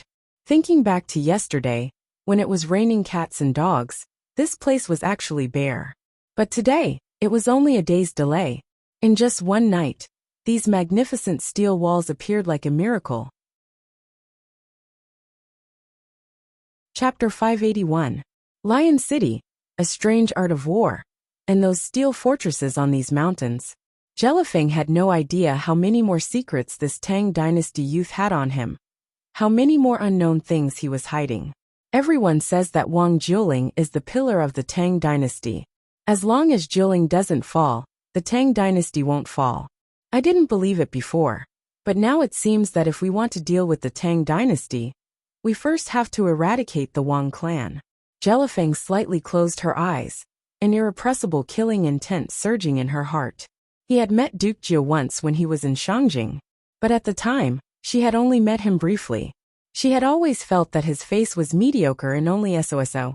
Moreover, he was too benevolent, completely different from Duke Jia's way of doing things. Later on, she had not taken it to heart. But Jelifeng had not expected that many years later, his son and grandson would all become stumbling blocks in her campaign to unify the Southwest and conquer the Tang dynasty. Moreover, they were the most powerful ones that could not be ignored. Father, let me lead an army. Now is the best time to deal with the Tang people. A voice rang out by his ear, bringing Jelifeng back to the present.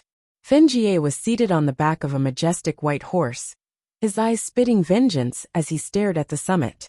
As the crown prince of Meng Shijiao, Fenjie had always been farsighted. In his eyes, there were only imperial great generals like Huashu Wuzong, Zhangqiu Jinxiong Geshu Han, Gao Xianji, Zhang Shougui, and Wang Zhongxi. Fenjie had never imagined that he would place any importance on a youth who was only 10-some years younger than him. Moreover, this fellow was a nameless nobody, but Wang Chong had succeeded in all of this. You want to avenge Jiao Sero? Jelifeng's eyes widened.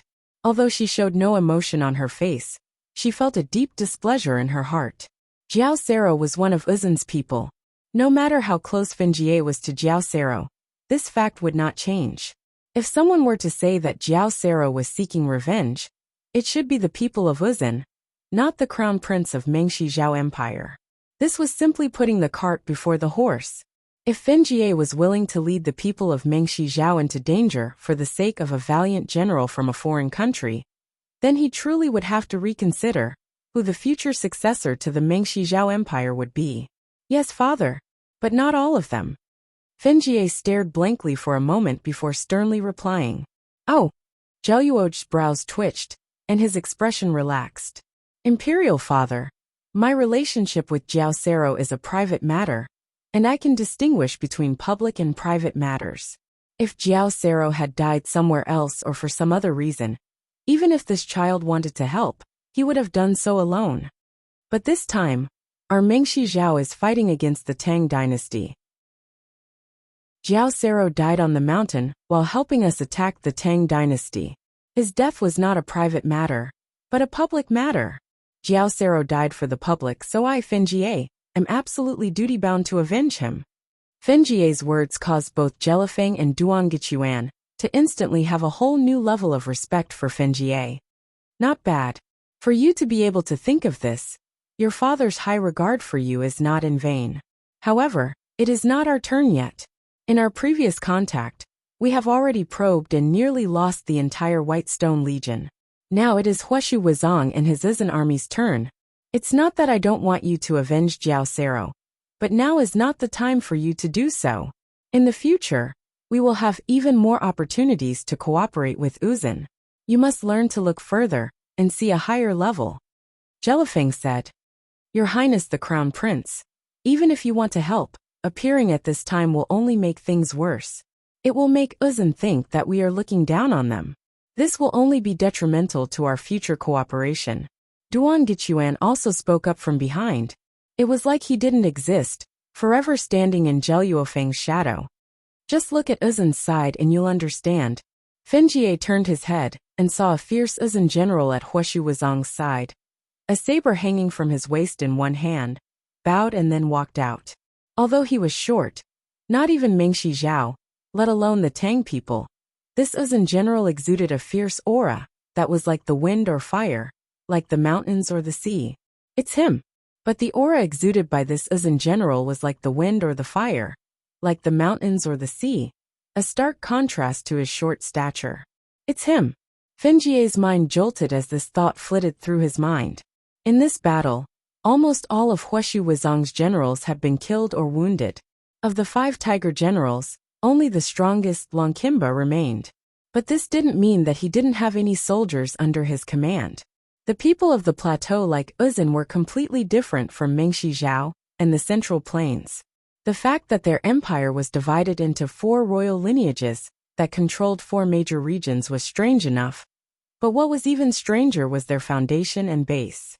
When it wasn't at war, the Uzan were actually divided into tribes, each tribe doing its own thing and having its own leader.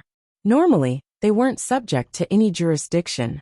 Only when a large-scale war involving the Yusang Empire and the other empires was called upon would they gather from all over and form a massive army.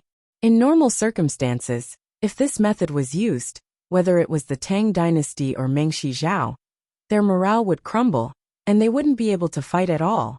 But the Uzan were different.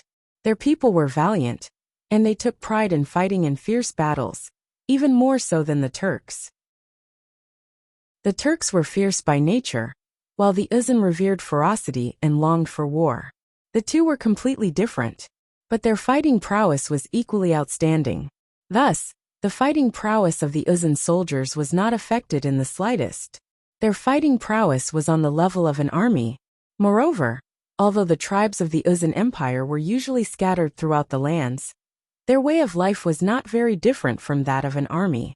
From birth, each person would begin military training, cultivating the military martial arts passed down from the Great Snow Mountain Temple. Thus, despite this strange tribal system, the Uzan soldiers were by no means weak in terms of fighting prowess. The only problem with this system was that Huashu Wuzong, as the great general of the Ngari royal lineage, was unable to control all the generals of the Ngari royal lineage. Only the 5 tiger generals under his command were able to provide him with a high punishment. But the Uzan actually had many fierce generals. Chapter 582. In terms of pure strength, Tumi Sangza might not be on the level of Longkimba, but he was definitely not one bit weaker than Jiao Sero. And he was even more ferocious than Longkimba. He was also a fierce general of the Uzun. Fenjie had tried to get in touch with him, but this person refused to speak and seemed very difficult to deal with. Jiao Sero once said that although Huashu Wuzong doesn't have many subordinates, as the great general of the Ngari royal lineage, he has the right to choose his subordinates. This is how the 5 tiger generals were originally chosen, but as long as the 5 tiger generals are present, Huashu Wuzong has no right to make a new choice. But now that most of the 5 tiger generals have been killed, this Tumi Sangza is definitely one of them, Fenjie quietly said to himself. Clang! While Fenjie was still speculating about Tumi Sangza's strength, Tumi Sangza sat on his horse, his dantian sinking. Clang!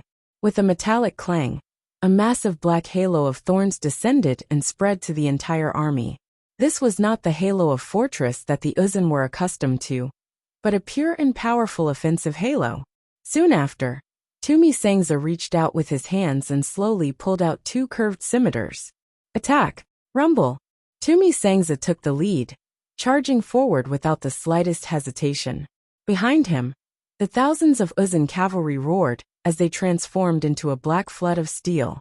Aided by the massive fireballs, they charged up the mountain with thunderous speed. Kaio! Kaio!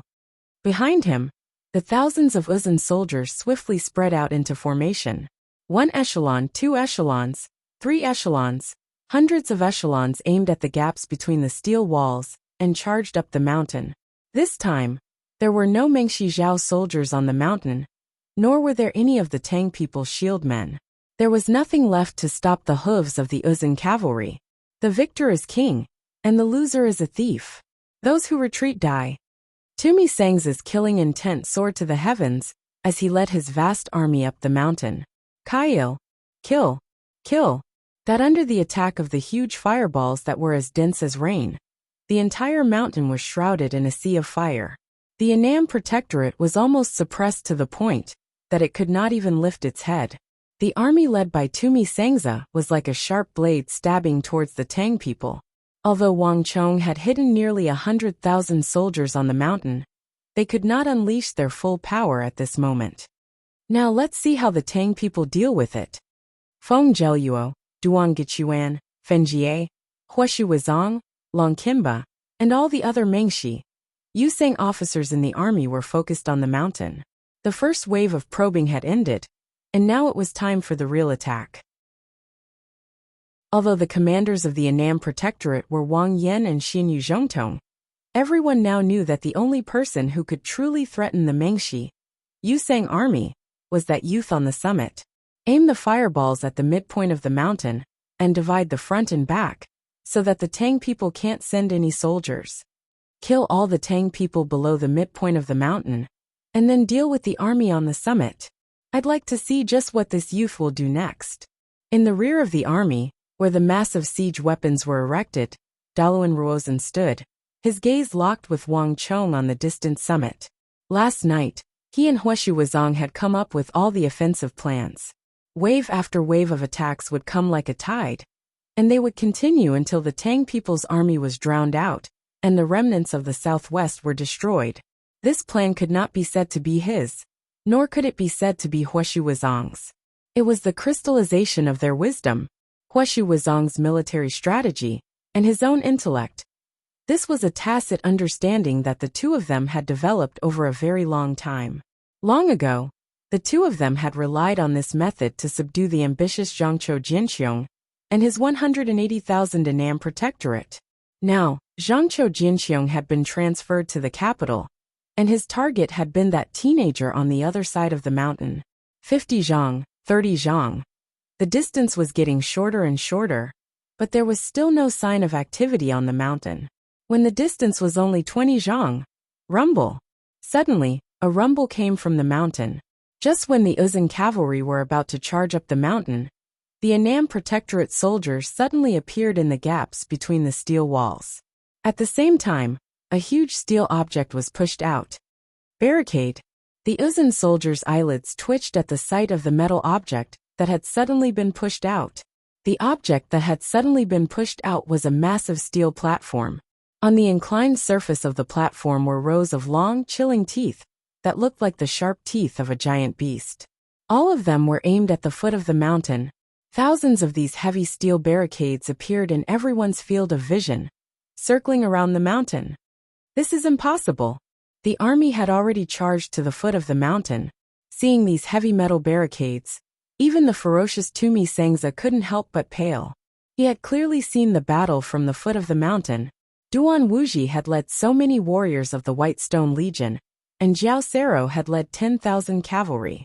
So many soldiers had charged up the mountain, but they hadn't seen any barricades at all. Where did these barricades come from? Tumi Sangza's eyelids twitched. Let alone him. Even the calm and steady Huashu Wuzong couldn't help but raise his head to look at the mountain. This again. It seems like he's prepared.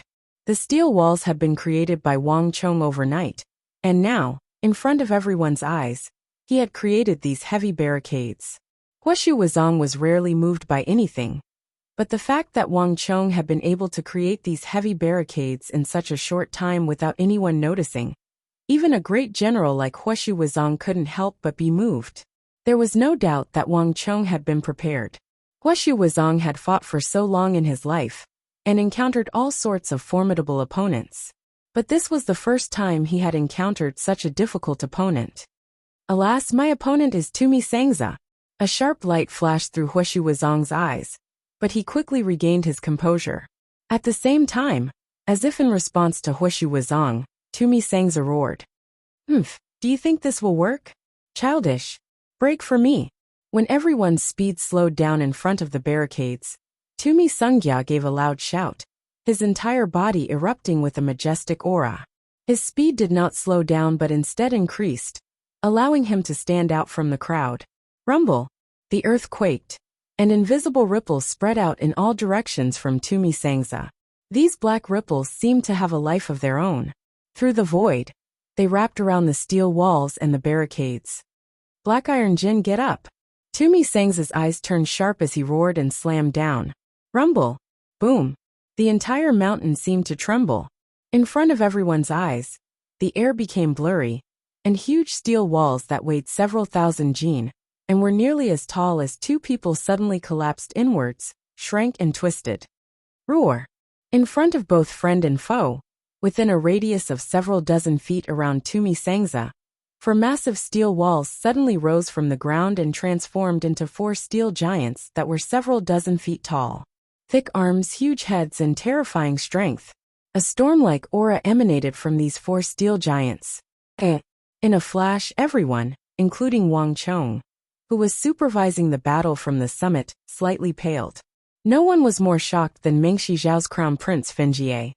This fellow's black iron halo has reached this level of cultivation. Fenjie had never known that Tumi Sangza cultivated the same black iron halo as himself. And most frightening of all, was that Tumi Sangza's black iron halo had reached a higher level than his own. At the very least, Fenjie's ability had not reached the level where he could transform the Tang people's steel walls. Young master, what do we do? At the same time, Chen Shusun turned to look at Wang Chong. The greatest defense of this mountain were the steel modular walls that Wang Chong had laid down. Without these steel walls, Mengshi Zhao and Uzun's cavalry would have been able to charge all the way from the base of the mountain to the summit. Infantry were skilled at defense. Without these walls, the Annam Protectorate would not have been able to display its full strength. Chapter 583. There's no need to worry. On the summit, Wang Chong looked down in Tumi Sangza's direction. From a distance, he could see that Tumi Sangza was exuding an astonishing aura. His halo of black iron thorns enveloped the earth, and wherever it pressed down, countless bits of metal would emerge from the ground and quickly condense into metal soldiers. Tumi Sangza's halo of black iron thorns was even more powerful than Fenjie's, so he was able to summon more metal soldiers. In the blink of an eye, nearly 100 metal soldiers had appeared around Tumi Sangza. Not only that, a group of Tang people infantry formed into a square formation and charged at Tumi Sangza. Before they could get close, their armor twisted and broke out of their bodies, transforming into metal soldiers. Their limbs transformed into swords, sabers, or spears as they swiftly began to battle with the Annam Protectorate soldiers. These metal soldiers did not have stellar energy to protect their bodies, but their advantage lay in their unpredictability. Their attacks were impossible to defend against, and they could not be killed.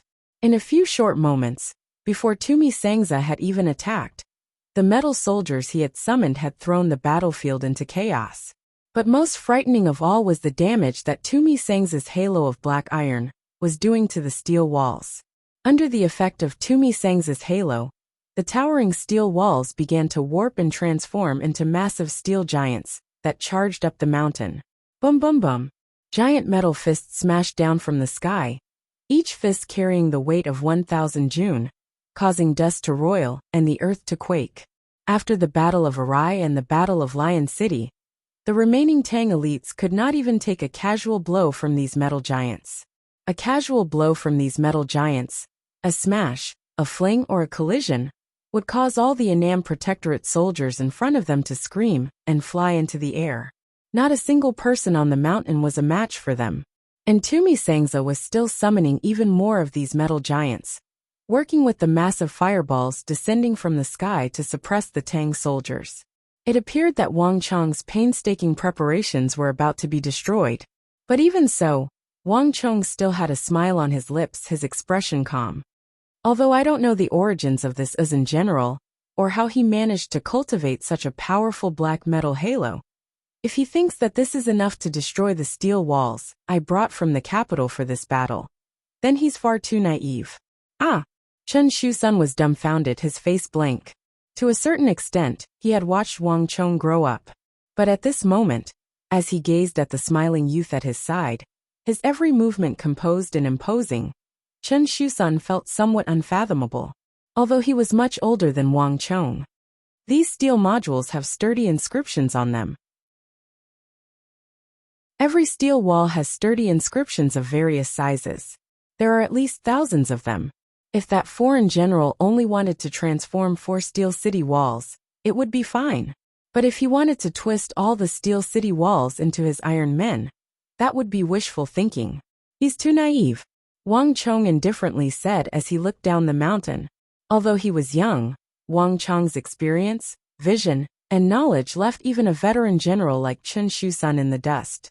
If Chen Shusun knew that the body of this youth next to him contained the soul of the most powerful and revered war saint in the history of the Central Plains, he would probably be so shocked that he wouldn't be able to speak. The War of the Southwest was the Empire's first war, and also its most important. This was the place where the first domino would fall. This war concerned the future of the Tang dynasty and the Central Plains. So Wang Chong had no path of retreat, and had to put all his strength into it. In this war, Wang Chong had not expected to encounter experts with metal element halos like Fenjie and Tumi Sangza, especially Tumi Sangza, whose black iron halo was far superior to Fenjie's, posing a massive threat to Wang Chong's strategy of turning defense into offense. But these steel modular walls were related to the life and death of the 100,000 Annam Protectorate soldiers, and the safety of the nearly millions of civilians of the Southwest. Thus, when building these steel modular walls, Wang Chong had spent almost all of his wealth. Wang Chong had invested everything he had gained from the Hyderabad and the Wuxia steel swords.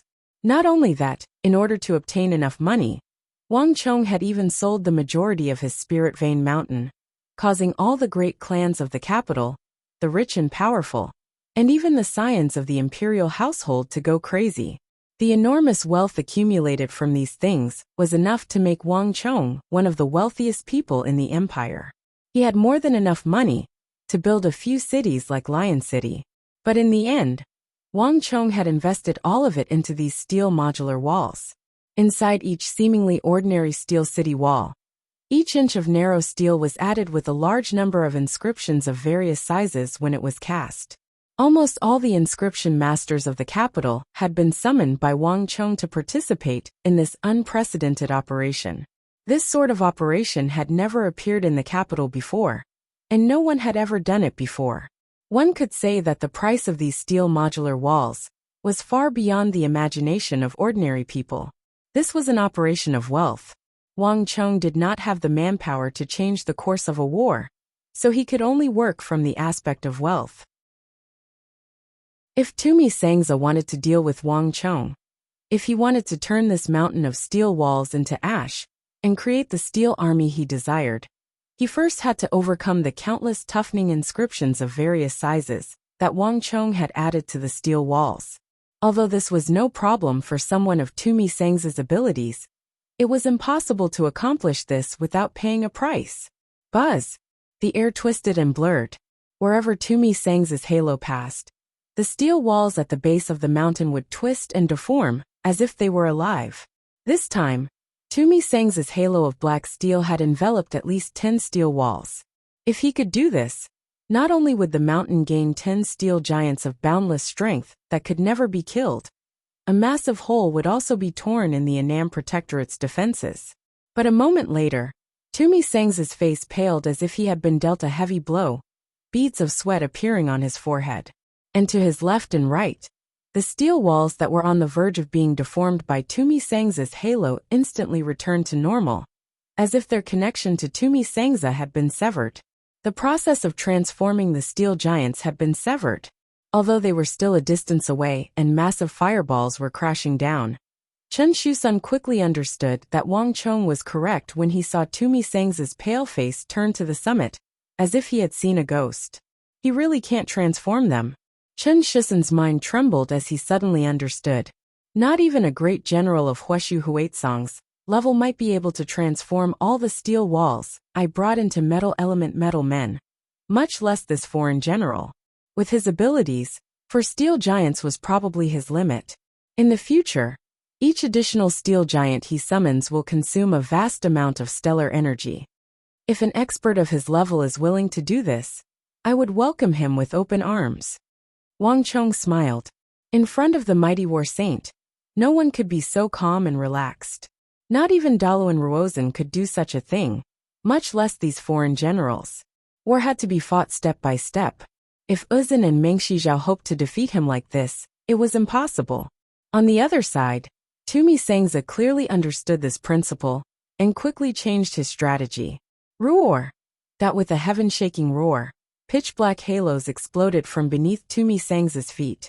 All around him, the steel men fiercely fighting on the front lines seemed to be attracted by a magnetic force, rising into the air and sucking toward Tumi Sangza's body. Clang clang clang. With a shrill clattering of metal, countless steel men and metal scraps drifted out of the ground and attached themselves to Tumi Sangza's body. These steel men and metal scraps rapidly melted, transforming into a thick armor that wrapped around Tumi Sangza. Tumi Sangza's figure continued to rise higher and higher. In just a few short moments, Tumi Sangza had vanished, replaced by a stalwart steel giant that was 10 some zhang tall and seemed like a demon god. Dust roiled around him, soaring into the sky as a massive aura exploded from the steel giant's body. Where did this fellow come from? Isn't he too powerful? Not even Jiao Sero is as powerful as him. Uzan actually had such a powerful expert. At this moment, no one was more shocked than the people of the Mengshi Zhao Empire.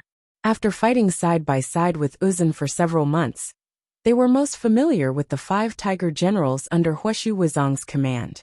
As for the man before them, although they had seen him a few times, the 5 tiger generals were the ones leading the charge. But when they charged and broke through enemy lines, the 5 tiger generals were the ones leading them. So none of them had any impression of this valiant general. Of the 5 element halos, the metal element is the least cultivated, and also the most difficult.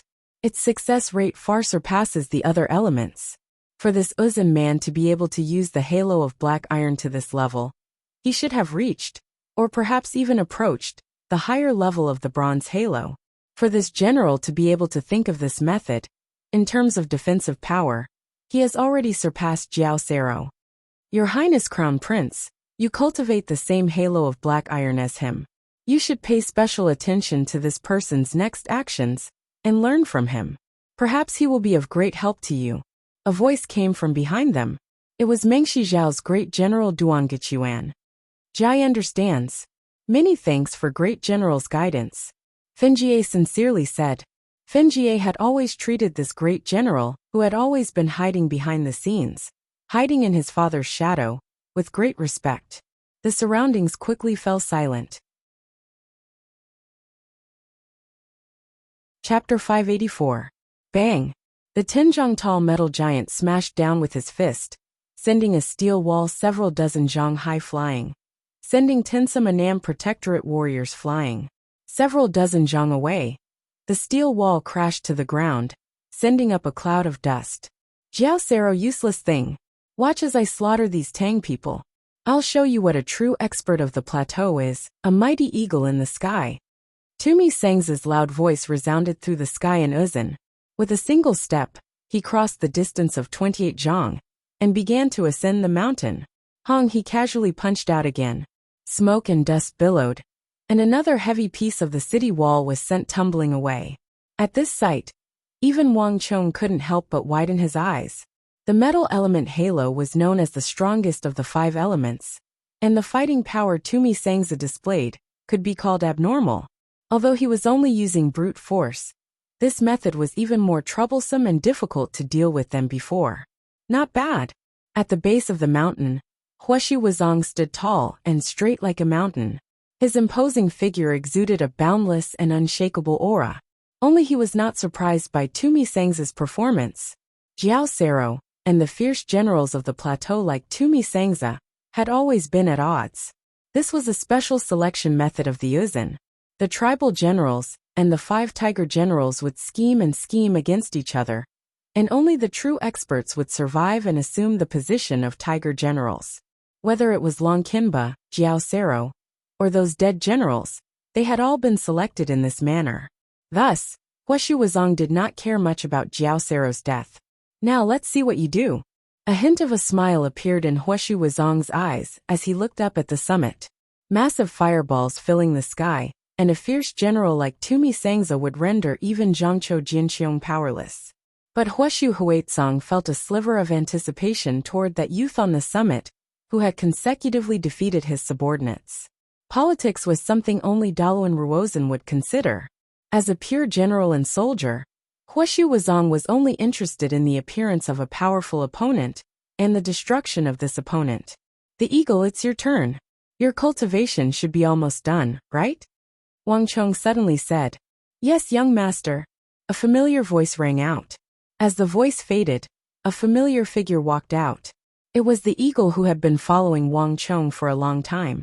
After not seeing him for a period of time, the eagle's spirit, energy, and spirit had all improved by a level completely different from before. Now, I have completely broken through to the Xian martial realm and reached the 3rd or 4th Xian martial realm. I also know how to use the 6-armed Xittagarbhavajra. Now, I should be able to compete with cultivators of the 6th or 7th Xianqi layer. The eagle's eyes glowed with confidence. As an expert of the older generation of the capital, the eagle had been stuck at the 9th level of the true martial realm for the longest time among his companions. Because of his talent, he had never been able to break through. But it was also for this reason that his accumulation had reached a level that ordinary martial artists would find difficult to even dream of. Given the eagle's situation, no matter how much accumulation he had accumulated, it would be useless if he could not break through the threshold of the Xian martial realm. But the 6-armed Xittagarbhavajra had provided him with a chance to break through. Thus, the moment the eagle broke through, he was like mercury spilling into the ground. He didn't even need to go through Tier 1 or 2 of the Xian martial realm before exploding to Tier 3 of the Xian martial realm, approaching Tier 4.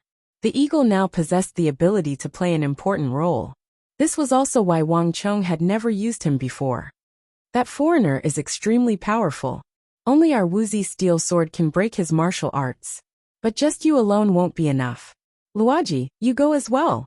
Wang Chong swept his gaze to the left and firmly said. Yes, this general will go. Luaji bowed. No one in the Annam Protectorate dared to disobey Wang Chong's orders. Everyone treated Wang Chong as the Annam Protectorate's great benefactor. Without him, the Annam Protectorate would have been wiped out long ago. Moreover, Wang Chong had Zhangqiu Jinqiong's orders. General Lin, You go as well. Wang Chong looked behind Luoji and said, Yes, this subordinate will go. Lin Wuxiu immediately replied. Wang Chong was publicly acknowledged as the best and most suitable commander of the Army of the Southwest. Even General Wang and Protector General Xinyu had surrendered their authority to him, let alone anyone else. But you alone won't be enough. Zhang Long, this subordinate is here. Give the Wuxia steel sword in your hand to General Lin. Yes, this subordinate will go. In the Southwest Army, only Wang Chong's subordinates were equipped with Wuxia steel weapons, and only Wuxia steel swords could deal with an expert with a metal element halo like Tumi Sangza's. Ordinary sabers and swords could be easily deformed in front of Tumi Sangza, snatched away, and turned into metal men that were completely unusable. Gallop. The Eagle, Luoji, and Lin Wuxiu equipped themselves with Wang Chong's Wuxia steel swords, and the meteoric metal armor they had taken from the Black Dragon Bandit members as they charged down the mountain. Boom boom boom. Massive fireballs rained down from the sky, creating a sea of fire on the mountain. But the Eagle Luoji and Lin Wuxiu were able to weave and weave as freely as the wind. At their level, these fireballs would not even be able to hit them, much less threaten them. The trio moved with incredible speed, and it only took a few moments for them to reach the base of the mountain. Foreign General, take this. With a heaven-shaking roar, the eagle's body blurred, instantly vanishing. In his place was a 6-armed Ksitigarbha Vajra guardian, each of his 6 arms holding 6 by swords. Clang! With a flash, the 6-armed Ksitigarbha Vajra guardian leaped forward, its body inconceivably agile. The 6 Wuxia steel swords slashed down. Boom! A large amount of refined iron was immediately cut off from the metal giant that Tumi Sangza had transformed into. Ksitigarbha Vajra guardian. You took something from Batumlu. Tumi Sangza roared over the battlefield. Like a primordial beast, he fiercely punched at the eagle. You shouldn't have taken something from the Great Snow Mountain Temple. Return it to me. Careful. Only at close range could one sense the power of the metal giant that Tumi Sangza had transformed into. This power was simply irresistible, and the thick layer of steel made it difficult for any weapon to truly threaten Tumi Sangza. Bang bang bang. With a shout, Luoji and Lin Wuxiu charged into the sky, brandishing their Wuxia steel weapons. The 4 peak experts of the profound martial realm fiercely clashed on the battlefield. On the other side, nearly 10,000 Uzun cavalry were battling with the Annam Protectorate on the mountain. Get ready! Wang Chong's gaze only paused on Tumi Sangza, the Eagle Luoji, and Lin Wuxiu for a few moments before looking away. As a commander-in-chief of an army, what he needed to pay attention to was never a battle between 2 generals. Rather, he needed to look at the entire situation and decide the outcome of a battle. Leading the army to victory was a matter of strategy. This was what a commander-in-chief should do. Tumi Sangza's side still isn't strong enough. It won't be long before Huashu Wuzong sends his cavalry to launch a large-scale attack. Pass on my order to reinforce the Uzun at any time. But young master, in the current situation, they're constantly using fireballs to attack. We simply can't get close. Chen Shusun worriedly said. Relax. It's not easy to prepare these fireballs. The Southwest is a land of hills and plains, and it's very difficult for Daluan Ruozan to get many of them. Moreover, I don't know about anything else, but the Uzun definitely doesn't have many Arab kerosene soldiers. It won't take long for these fireballs to run out. From the very start, Huashu Wuzong's goal has been to destroy my defenses. Have Mr. Zhang get ready, bring some craftsmen, and use this time to repair the damaged steel walls. The Mr. Zhang Wang Chong spoke of was naturally Zhang Shouji of the Bureau of Works. The greatest advantage of the modular steel walls was that they were easy to dismantle, move, and repair. It was impossible for Huashu Wuzong and Daluan Ruozan to rely on these kinds of attacks to destroy his steel defense lines. Yes, I'll make the arrangements. Chapter 585. Huashu Wuzong's attack was far faster than expected. Siren Xiangxiong, you should go as well. Huashu Wuzong suddenly said as he gazed at the summit. Yes, General. A voice came from behind him. Amidst the clanging of armor, A fierce-looking Uzun general with a rough aura mounted his horse and galloped away. "Follow me." With this order, the sturdy Uzun general known as Tsiren Xiangxiong leaped forward, the earth churning behind him as thousands of Uzun cavalry followed. "Young master, the Uzun have moved out." Chen Shusun turned to Wang Chong. Once more, Chen Shusun felt an indescribable sense of admiration. Everything was going exactly as Wang Chong had predicted. "Has the order been passed down?" Wang Chong stood on the summit, his eyes calm. "It has been passed down." "Then let's begin," Wang Chong indifferently said. Rumble. Battle cries shook the mountain as thousands of Uzun cavalry surged up the mountain, madly charging at the barricades, the steel walls, and the Annam Protectorate. At the same time, massive fireballs smashed against the mountain, maintaining the front and back lines of the Annam Protectorate. "Break down those barricades, and use ropes to break them open. Some of you dismount and work together to push the barricades away. Go from General Tumi Sangza, and attack them from the back." All the Uzun leaders and generals were madly shouting, hoping to completely tear apart the Annam Protectorate's defenses. At the same time, the Annam Protectorate at the base of the mountain was sacrificing their lives. Hold! Hold! My lord has ordered that no one is allowed to retreat. Shield men! Shield men! Hold the barricades! Don't let them drag us away. If they break through our defenses, all of us will die." The atmosphere was extremely tense. One side wanted to attack the summit and completely wipe out the obstacles in the southwest, while the other side wanted to desperately defend and survive. Neither side had a path of retreat. "General Not, you go too." Guoshu Wuzong looked at the fierce battle on the mountain and suddenly frowned. "Yes, General." A valiant warrior from the Uzun Plateau quickly responded and left. "Follow me." As soon as the order was given, dust and sand billowed. Another group of close to 10,000 Uzun iron warriors rushed up the mountain as fast as lightning. At this point, Guoshu Wuzong had sent more than 30,000 soldiers to attack the mountain, which was a considerable number.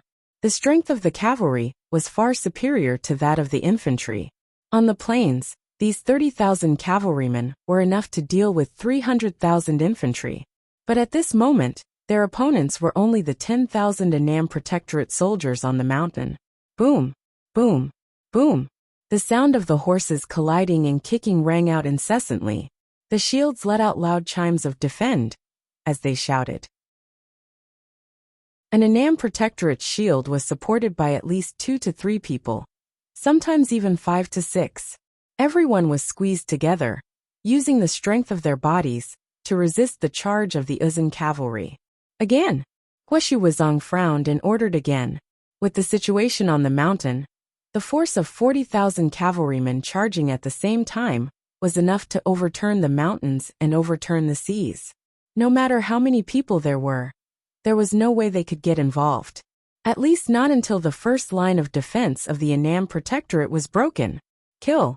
Amidst the fierce battle cries, the 4th Uzun Army finally arrived on the battlefield.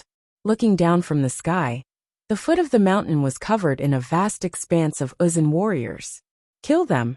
Similar shouts in the Uzun language resounded over the battlefield. In the face of the wave after wave of Uzun attacks, the Annam Protectorate soldiers on the front lines were under unimaginable pressure. The fragile defense line could collapse at any moment. And the most fatal of all was the passage that Tumi Sangza had opened. An endless stream of Uzun soldiers charged up the mountain through that opening. 1 second, 2 seconds, 3 seconds. At this moment, time seemed to be incomparably long. The Tang dynasty's defense line swayed, seemingly on the verge of collapse. "Increase the attacks. They can't hold on much longer." Wave after wave of Uzun attacks rained down on the Annam Protectorate's first line of defense.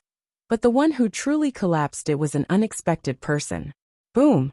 At some point, Tumi Sangza had thrown off Luoji, the Eagle, and Lin Wuxiao and charged out of their encirclement, sending a heavy steel wall flying with a single punch. Bzzz! As if on some sort of signal, all the barricades and shields around him had been opened. The first line of the Annam Protectorate's defense line had been completely opened. Kill! After a brief moment of silence, all the Uzun cavalry seemed to realize something. Their spirits were roused, And even the Mengshi, Yusang soldiers watching the battle from the base of the mountain were in high spirits. Wonderful! Kill them all! Everyone could smell the hope of victory. It seemed like they had finally found a way to defeat the Tang people. But a moment later, before the 40,000 Uzun cavalry could charge, and before the excitement and joy in the hearts of the Mengshi, Yusang army could last very long, the greatest change occurred. When the barricades were torn down, the shields were destroyed, and the defense line was broken, the Annam Protectorate soldiers almost immediately took cover behind the steel walls. Swish! A thick arrow suddenly tore through the air, piercing through a charging Uzun horseman at the base of the mountain. In the neigh, the warhorse neighed and the rider reared. That precious and sturdy Uzun Highland steed didn't even have time to neigh before it, and its rider toppled to the ground. After piercing through them, the thick arrow continued to pierce through a second Uzun horseman, and then a third, a fourth, a fifth, a sixth, as the Uzun madly attacked. A large number of Uzun cavalry had gathered at the base of the mountain, and it was impossible to tell just how many people there were in this small area. But at this moment, the Uzun's strategy had become a fatal error. Bang bang bang bang. The arrow pierced through some Uzun horsemen, leaving behind a straight bloody hole. Only then did it stop and fall from the sky. The Tang people's ballistae! A panicked voice rang out. A voice that made everyone tremble in fear. At this moment, all the Uzun soldiers gathered at the base of the mountain felt their blood freeze. The Uzun were famed for their thick plate armor, but this plate armor had a perfect nemesis: the ballistae of the Tang dynasty. The massive bolts fired from those ballistae could easily pierce through all the Uzun soldiers in a straight line. There was no mistaking that terrifying explosion just now. It was the sound of the Tang dynasty ballistae. Xiao xiao xiao xiao. Just as everyone began to realize this, Wang Chong's hidden hand was also displayed. Halfway up the mountain, the sound of arrows piercing through the air could be heard. At this moment, countless ballistae lined up on the mountain began to fire. The blazing flames and the fireballs filling the sky could stop the Annam Protectorate soldiers on the mountain, but they could not stop the famous ballistae of the Tang dynasty. Pung pung pung. With a series of sounds, tens of thousands of crossbow bolts whistled down, piercing through countless Uzun Empire cavalry along the way. The densely packed Uzun cavalry did not even make a sound. They were like grasshoppers that had been sprang up, falling down from the front to the back like wooden stakes. The concentrated sounds of heavy objects falling caused everyone who saw and heard it to feel a chill in their hearts. As expected, the Uzun soldiers who appeared in front of the steel walls fell one after another. Harvest! This was a true harvest. In a few short moments, the number of Uzun soldiers who had fallen to the ballistae far exceeded the number of soldiers who had charged at the Tang dynasty's defenses. Crossbow bolts flew out one after another, callous and decisive. Chapter 586. Bastard. This brat is too crafty. In Meng Shizhao's army, Fenjie clenched his fists. He was sure that Wang Chong had arranged for these ballistae to be there when Tumi Sangza had attacked. In the previous battle, those ballistae had never been there. Even Meng Shizhao's Sea of Fire was used by him. This fellow is truly terrifying. The Wang clan is known as a clan of ministers and generals, but this sort of foundation is too frightening. The Meng Shizhao generals were also alarmed, a deep apprehension rising in their hearts. What sort of person was Daluan Ruozhen? What sort of person was Huashu Wuzong? Although Meng Shizhao and Uzun weren't enemies, there was no one on the southwest border who didn't understand these two. If either of these two had appeared on Meng Shizhao's border, everyone would have felt as if they were facing a great foe. But this youth called Wang Chong was actually able to face them head-on, attacking and defending at the same time. Even Daluan Ruozhen's fireballs were being used by him to protect himself and neutralize the attacks of the Uzun. Everyone even suspected that this Wang Chong was intentionally luring the Uzun into gathering them at the base of the mountain. Once they reached the peak of their numbers, he would immediately take out the Tang dynasty ballistae. In normal circumstances, the Tang dynasty ballistae, no matter how formidable, would only be able to kill 3 or 4 people. And this was even when the enemy was charging at them. But now, against such a dense army of cavalry, A single arrow could kill more than 10 people. Some ballista bolts even pierced through and killed 15 or 16 cavalry in a straight line. In just a few moments, this volley of ballista bolts had killed at least 4,000 or 5,000 Uzun soldiers. Boom, boom, boom. Another wave of arrows whistled down from the top of the mountain. This time, the effect was not as obvious as before, but 2,000 to 3,000 Uzun cavalrymen and their horses fell heavily onto the hillside. Blood flowed down the mountain like a gurgling stream. The warhorse neigh's terrified cries rang out incessantly. The whole mountain was in a state of panic. This scene caused Huashu Wuzong's eyelids to twitch madly. Even though he had been in the southwest for so long, had clashed with the Tang people many times, and had seen the power of these weapons of the Tang dynasty more than once. Even though he was a veteran of battle, he still found it hard to remain calm when he saw the ballistae in Wang Chong's hands. Although the Uzun Gari royal lineage still had more than 200,000 cavalry, and the loss of several thousand cavalry wasn't much, it had to be realized that the Uzun Empire had spent 30-some years, and a great deal of time and energy, to create these 200,000 cavalry. Even if the Uzun people wanted to create another one in such a short time, it would not be so easy. Change targets. Destroy those Tang dynasty ballistae. Huashu Wuzong suddenly raised an arm and firmly ordered. Yes, General. Before the order could reach the rear, a new change occurred on the hillside. After 2 volleys of arrows, Tang dynasty ballista soldiers suddenly appeared and swiftly pulled the ballistae back behind the steel walls. In just a few seconds, the ballistae vanished without a trace, just as if they had just appeared. But at this moment, Tumi Sangza, Siren Xiangxiong and Zhajiexiji, the 3 warriors of the Uzun 8 tribes, felt a deep sense of apprehension. The fact that the Tang dynasty had withdrawn the ballistae was far more worrying than if they had allowed them to continue firing. No one knew when the ballistae would reappear and fire again. This sort of feeling was almost impossible to guard against. Moreover, the ballistae of the Tang dynasty needed to be reloaded after firing 2 or 3 bolts. By withdrawing the ballistae, Wang Chong could use this opportunity to reload, and when they reappeared, they would be reloaded with bolts. At that time, it would be a new round of harvesting. Everyone who understood Wang Chong's strategy felt a chill in their hearts. This was not the first time the ballistae of the Tang dynasty had appeared, but no one had ever used them to such a terrifying degree like Wang Chong. Damn it! Delay them for me. As long as we can delay those Tang people, they won't be able to fire normally. Someone charge. Destroy those ballistae. Pay attention, use their steel walls to dodge. The Uzun army had no lack of intelligent people, and some of them immediately saw through the crux of this matter. If they tangled with the Tang people and began to fight, the Annam Protectorate would have some misgivings and would never randomly fire ballistae. In addition, the steel walls that Wang Chong had set up on the mountain could also be used to dodge the attacks of the ballistae. But the Uzun were famed for their cavalry charges, and they excelled at offense. Defense and positional warfare were things that only the infantry of the Tang dynasty excelled at. If the cavalry hid behind the steel walls, there would be no point in attacking. Bastard! Follow me! Tumi Sangza, wrapped in thick metal armor, suddenly roared.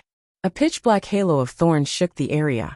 Cries of alarm rang out as the armor of the Tang people soldiers burst out of their bodies, transforming into hundreds of metal men that charged into the sea of fire and the ballistae.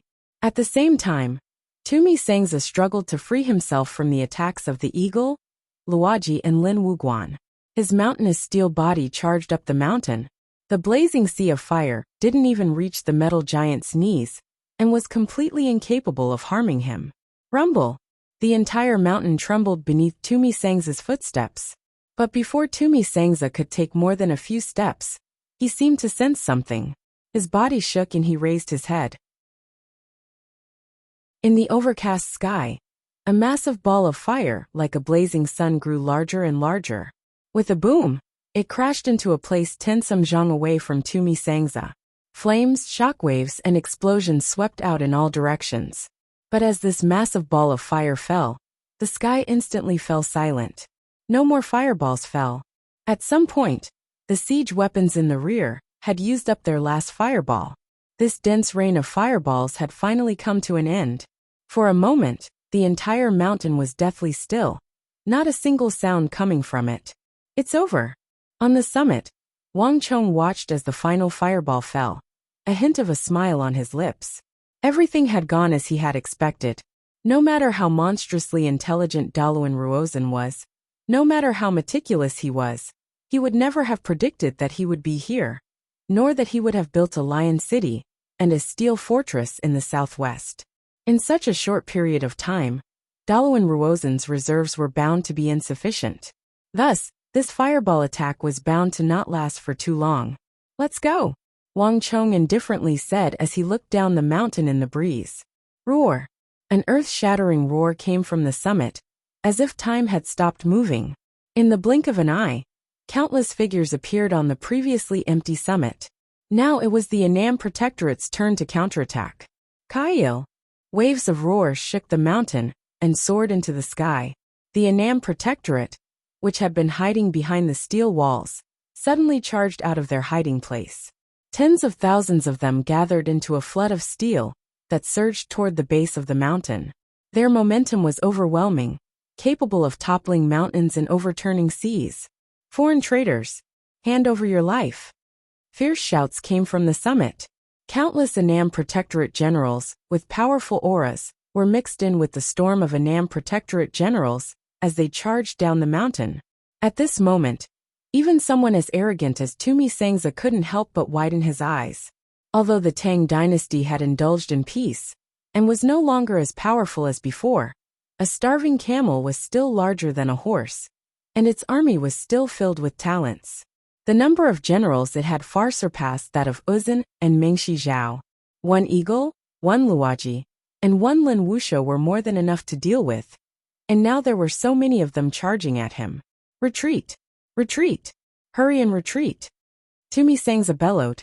The 30,000-some Uzun soldiers could not stop so many Tang people, and without the support of the fireballs, they had lost their advantage in this battle.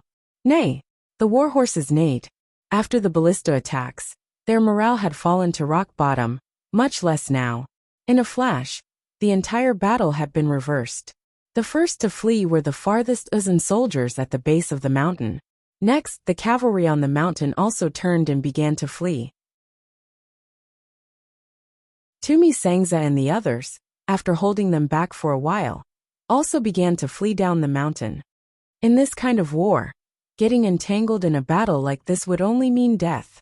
Ha! Seeing the Uzun soldiers flee, the mountain exploded with cheers. Huashu Wuzong also failed. In a place where no one was paying attention, Jelifeng stared at the summit, his eyes flashing. After a long time he said nothing. His gaze was so profound that no one could tell what he was thinking. In order to construct these things, Daluan Ruozhen spent a great deal of our resources. But in the end, their killing power was limited. A cold voice came from behind Jelifeng. It's not that Huashu Wuzong is too weak. Yes. Another voice echoed. The crux lies in that child. That child is even more difficult to deal with than we imagined. The Tang dynasty is already powerful enough. One Duke Jia was enough back then. There's no need for a second or a third. A cold light flashed in Jelifeng's eyes. In truth, he had not experienced yesterday's battle, just like Daluan Ruozhen. He simply listened to the narration of those who had come back. However, there were some people whom a mere meeting was enough to make people want to kill them. In this battle, it's no longer important that the Southwestern Protectorate army isn't completely destroyed, but that youth called Wang Chong must die. With these final words, Jelifeng's eyes shone with astonishing killing intent. Your Majesty, be at ease. You won't be able to walk out alive. Chapter 587. The battle quickly came to an end. Uzun's forces did not launch a new wave of attacks, and the Annam Protectorate did not pursue. With the base of the mountain as the boundary, a seemingly invisible ravine had formed, completely separating the Annam Protectorate from the Mengshi, Yusang army. Both sides minded their own business. But once one side crossed the boundary, a new round of battle was about to begin. How is it? Have you counted our losses? On the summit, Luaji, Lin Wuxia, and the other Annam Protectorate generals had gathered together to take stock of their losses. From the start of the battle until now, we've lost a total of 8,764 men.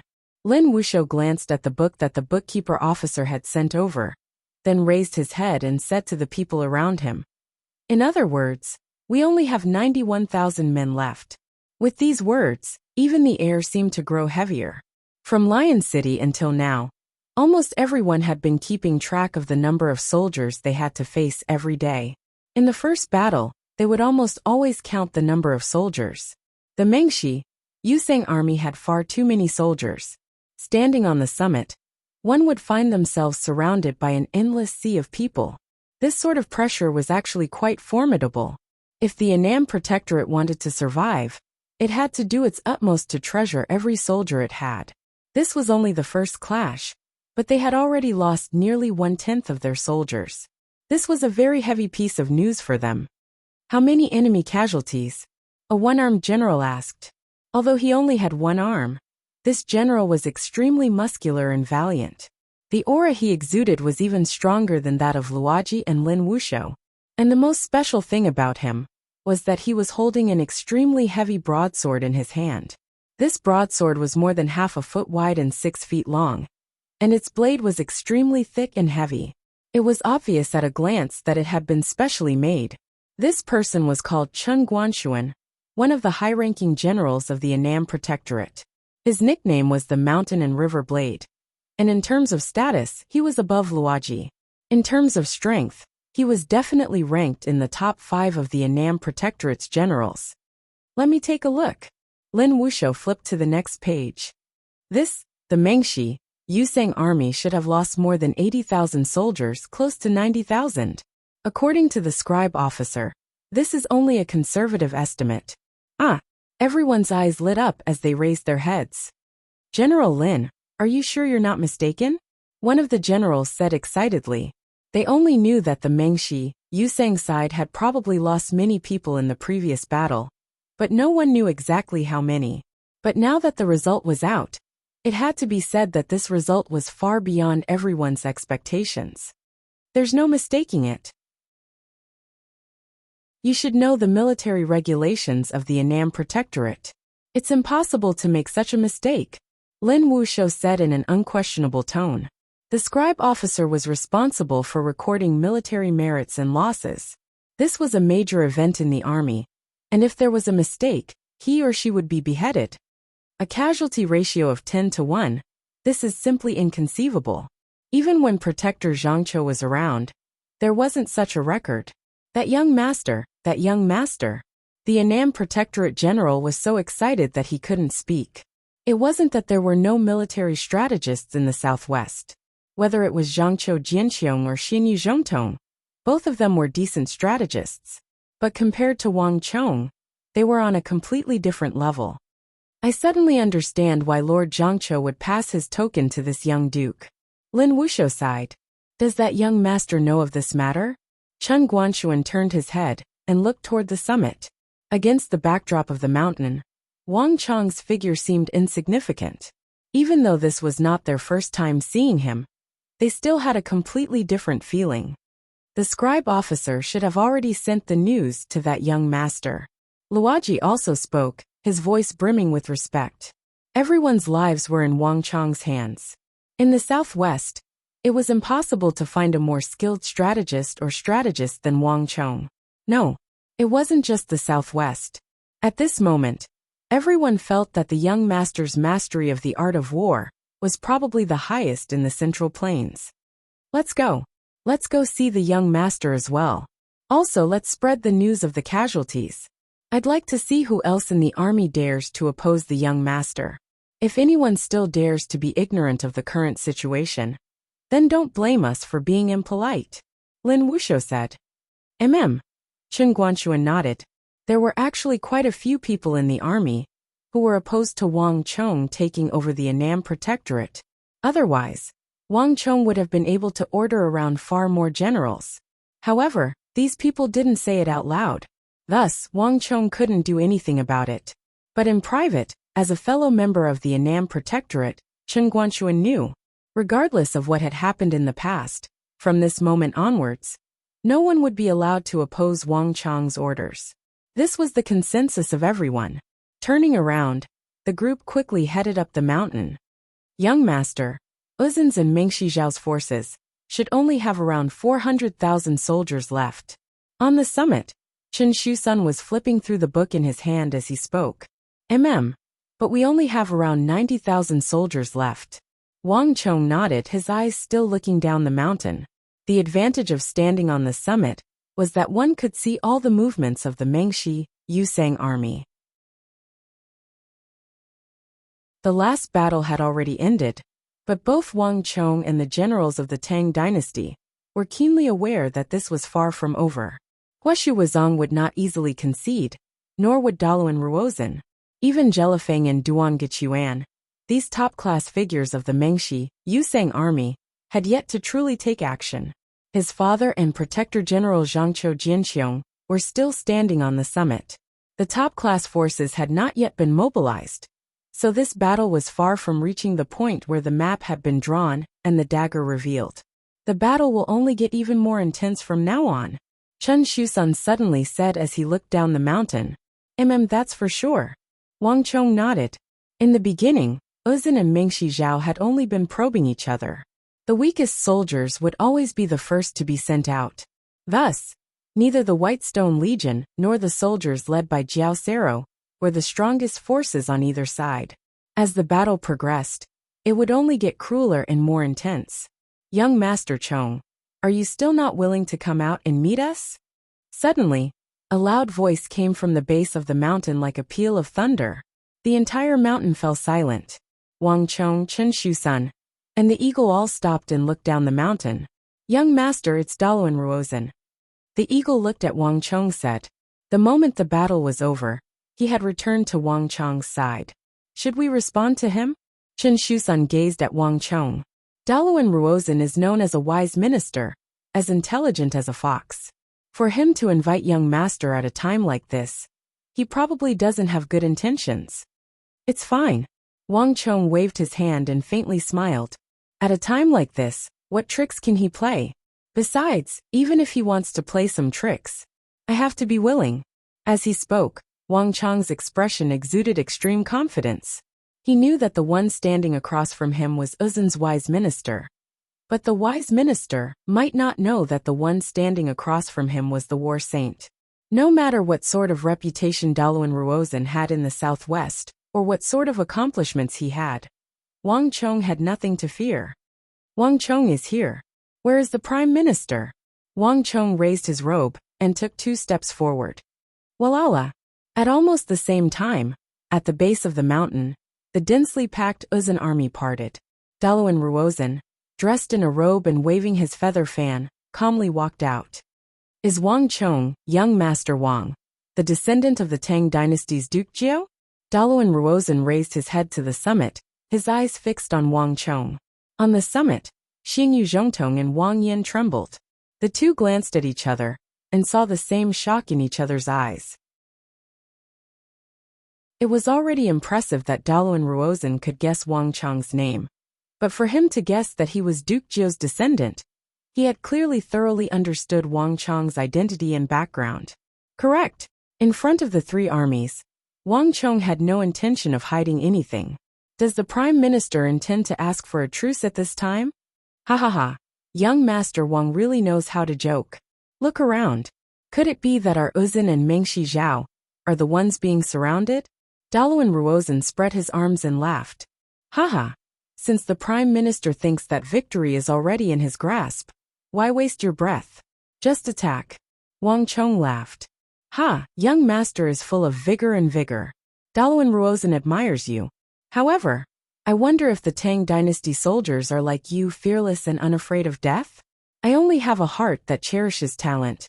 Young master's talent is rare, and your attainments in the art of war are even higher. It would be a pity if you were to die in the southwest. If young master can lead the Annam Protectorate soldiers to surrender, I am willing to let young master, your father, and Protector General Xinyu live. Daluan Ruozhen looked at the summit and said sincerely, Prime Minister, that's a good plan. Then, What about the soldiers of the Annam Protectorate? Wang Chong sneered. Don't worry, young master. Dalawan Ruozan will naturally let them live. However, they are soldiers after all.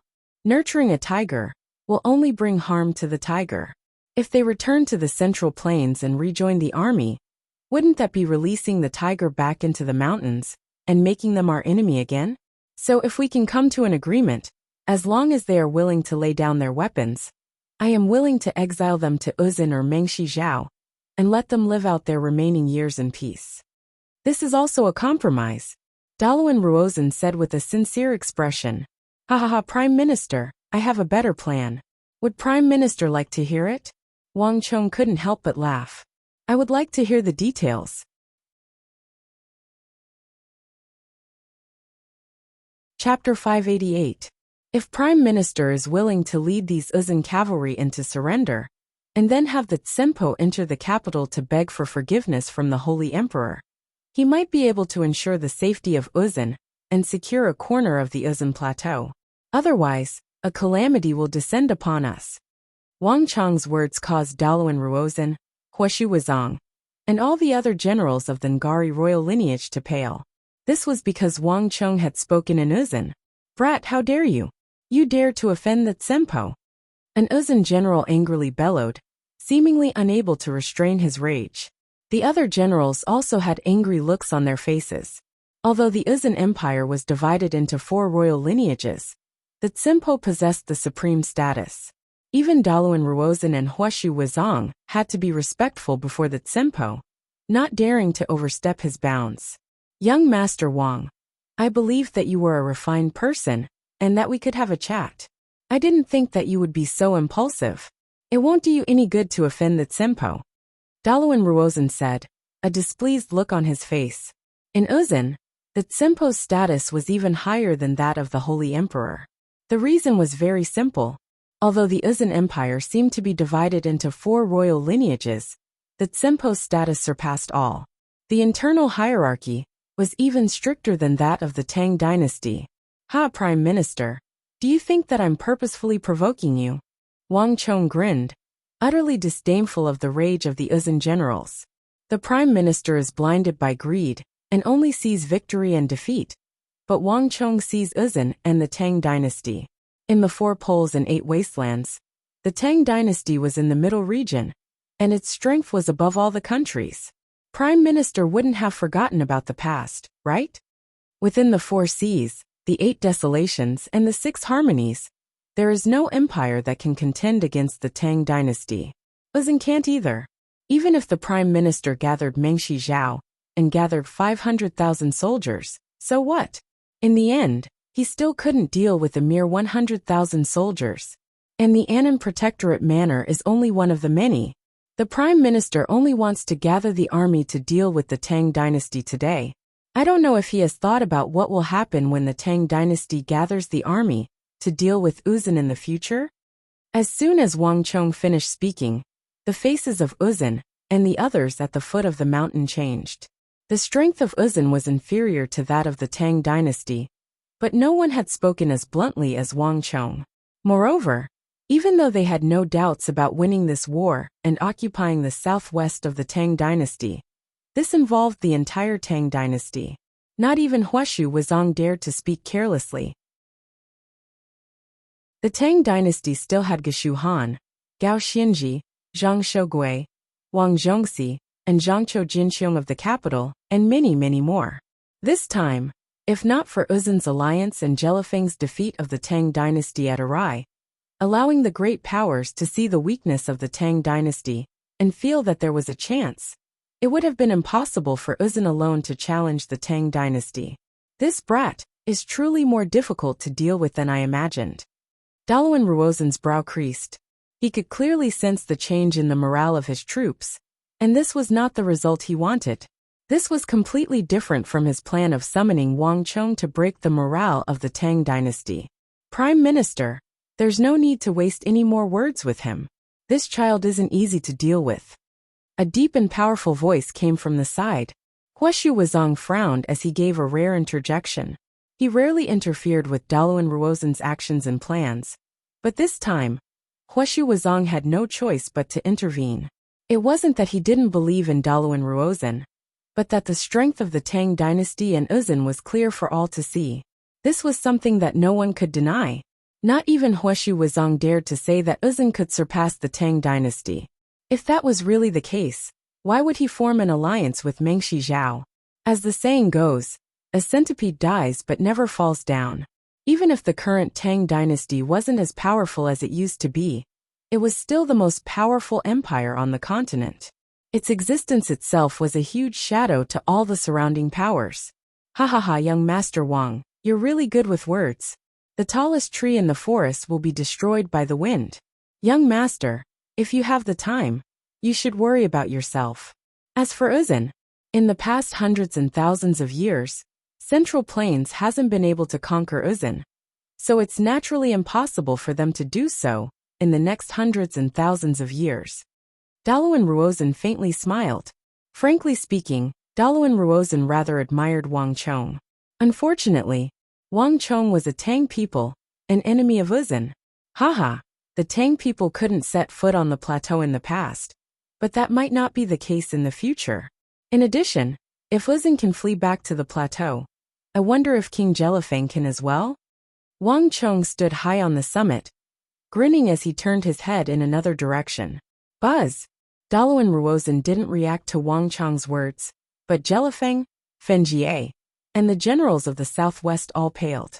They had been watching the clash between Wang Chong and Dalawan Ruozhen, but none of them had expected Wang Chong to suddenly turn his spear to them. The alliance between Mengshi Zhao and Uzhen had always had a hidden danger, and that was that Uzhen and Mengshi Zhao were different. Just as Wang Chong had said, if they couldn't win or if the situation changed, Uzhen could retreat to the plateau at any time to protect themselves. But this was not the case for Mengshi Zhao. The 6 Zhao of Arai occupied a certain geographical position.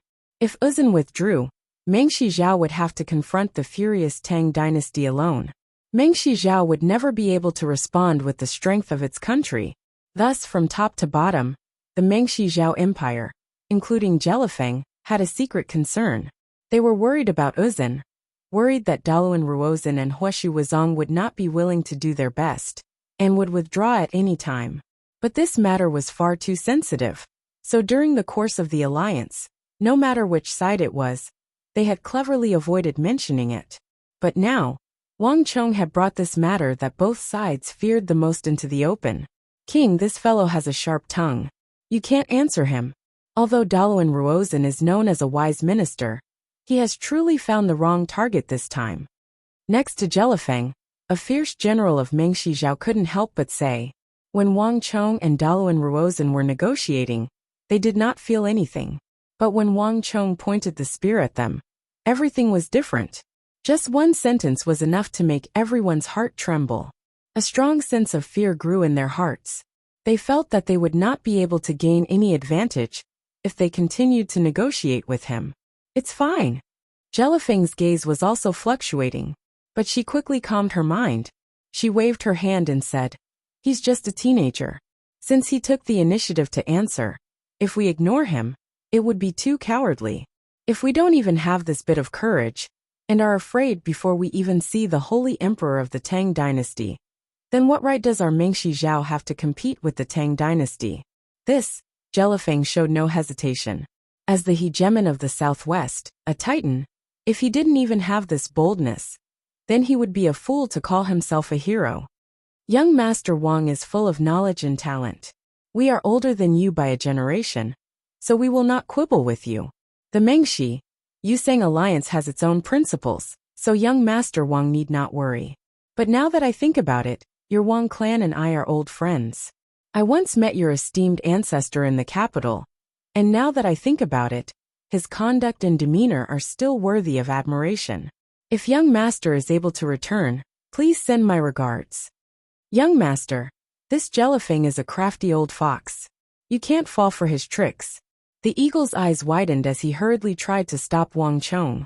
After staying in the capital for so long, the eagle had been influenced by what he had seen and heard. If Jelifeng's words were to reach the capital at dusk, The memorials of impeachment from the old imperial censors would fall like snowflakes. With so many people bearing witness, it was impossible for the Wang clan to escape the crime of colluding with Mengshi Zhao and rebelling against the Tang dynasty. Even if this crime was cleared in the future, it would forever be a stain on the Wang clan. Whether it was in the government or in the military, they would encounter many obstacles, making it difficult for them to rise. It's fine. Wang Chong grinned. He had been in the capital for so long, and was a scion of a great clan. So how could he not know what Jelifeng was thinking? The imperial court had always been a place of groundless speculation, and the struggle for power was abnormally intense. In order to bring down their opponents, all sides would use any method they could think of. At the very least, if King Qi learned of this news, he would never let go of this chance, and would use every possible method to suppress the Wang clan. Jelifeng is also a titan of the southwest. He's more familiar with the political tricks of the capital than anyone else. If I ignore him, something really will happen. The eagle, I know what you mean. But if we want to deal with Jelifeng, there's no need to be so passive. And there's no need to fear him. As Wang Chong spoke, he took 2 steps forward. Even in front of the hundreds of thousands of soldiers on 3 sides, he still exuded a transcendent aura. There's no need for greetings. The old master has a wise eye for talent. When I was in the capital and listened to him evaluate the heroes of the world, I heard him say that Jelifeng has a gentle face, but a cold heart, a rebellious bone in his head. He seems benevolent but ruthless, and in the future, he will surely betray the Tang dynasty. Everything now confirms the old master's judgment. It seems that the old master has always loathed traitors like the king. Those who walk different paths cannot make plans together. In the future, the king should not bring up the matter of greetings again. Wang Chong loudly said to the vast army. Rumble. His voice echoed around the battlefield. Wang Chong had used a bit of stellar energy, so that Wang Chong's voice could be heard for several li. Jelifeng actually smiled at this sight. Imperial father, did Wang Juling really say this? Fenjie said. Everyone in the world said that Wang Juling had an eye for talent. Whether it was Mengshi Zhao, the Abbasid Caliphate, or Karak Spazinu, anyone who had visited the capital of the Tang dynasty would know the name of Duke Jiao. And there was no one who did not respect this name. The Tang dynasty's current prosperity was inextricably linked to Duke Jiao. Even in a distant foreign land, he knew of the stories between the holy emperor of the Tang dynasty and the virtuous prime minister Duke Jiao.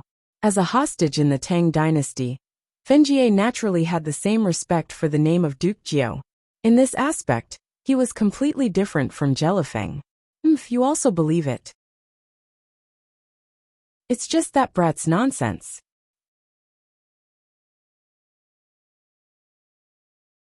Chapter 589. If Zhang Jiling was really that formidable, then he wouldn't be a human but a god. Our Mengshi Zhao would never have a chance, so how could there be today's war? The Wang clan truly was famous, and the former prime minister of the Tang dynasty was even more so. However, Wang Chong's words could only deceive those who weren't in the know. To an ambitious and ruthless character like Jelifeng, Wang Chong's words were complete nonsense. It would be strange if he would even listen to a single word. Damn it! Fenjie immediately reacted, cursing in his heart. It was all because Duke Jiao's reputation was too great. Everyone said that Duke Jiao was virtuous and respected, and his reputation as a virtuous minister was even more so. Fenjie had a preconceived impression of Wang Chong, and believed it to be true. This despicable and cunning fellow. There's no need to get angry at him. When 2 countries go to war, each side will use their own methods, and will stop at nothing. This has always been the case. The urgent matter at hand is to think of a way to attack the Annam Protectorate. Jelifeng waved his hand. To tell the truth, if he didn't have to think of a way to sweep through the southwest as quickly as possible and capture this place, Jelifeng would have been rather interested in Wang Chong. It had been a long time since he had encountered such a formidable youth. Whether it was offense or defense, everything was seamless, leaving not the slightest opening. Given Jelifeng's background and the fact that he had set up such a grave crime as rebellion, anyone else would have fallen into his trap. But Wang Chong had instantly neutralized this most dangerous of political plots. This wasn't something an ordinary person could do, putting aside the art of war. For him to be able to handle affairs and adapt to the situation to such a degree was truly not something an ordinary person could compare to. This was also the reason why Jelifeng had made the prompt decision to not pursue the matter any further. "Follow me." Jelifeng unfolded his robe, turned around, and strode towards Dalawan Ruozhen and Huashu Wuzong. Almost at the same time, Dalawan Ruozhen and Huashu Wuzong led all the Uzan generals toward Jelifeng. Although they walked different paths, in certain aspects, as the leaders of the Southwest, the two of them shared the same line of thought.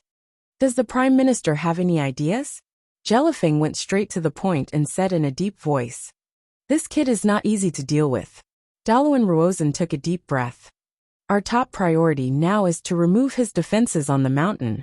Without those steel defenses, the less than 100,000 soldiers of the Southwestern Protectorate Army would be completely incapable of stopping our army."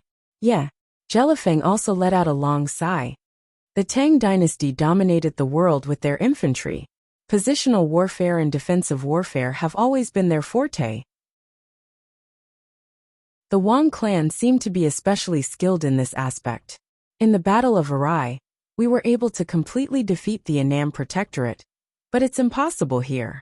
Jelifeng and Meng Shizhao's army had the deepest understanding of the changes in the Tang dynasty, from relying on their advantage in numbers to swiftly rout the Great Tang, to losing nearly 70,000 soldiers on the mountain.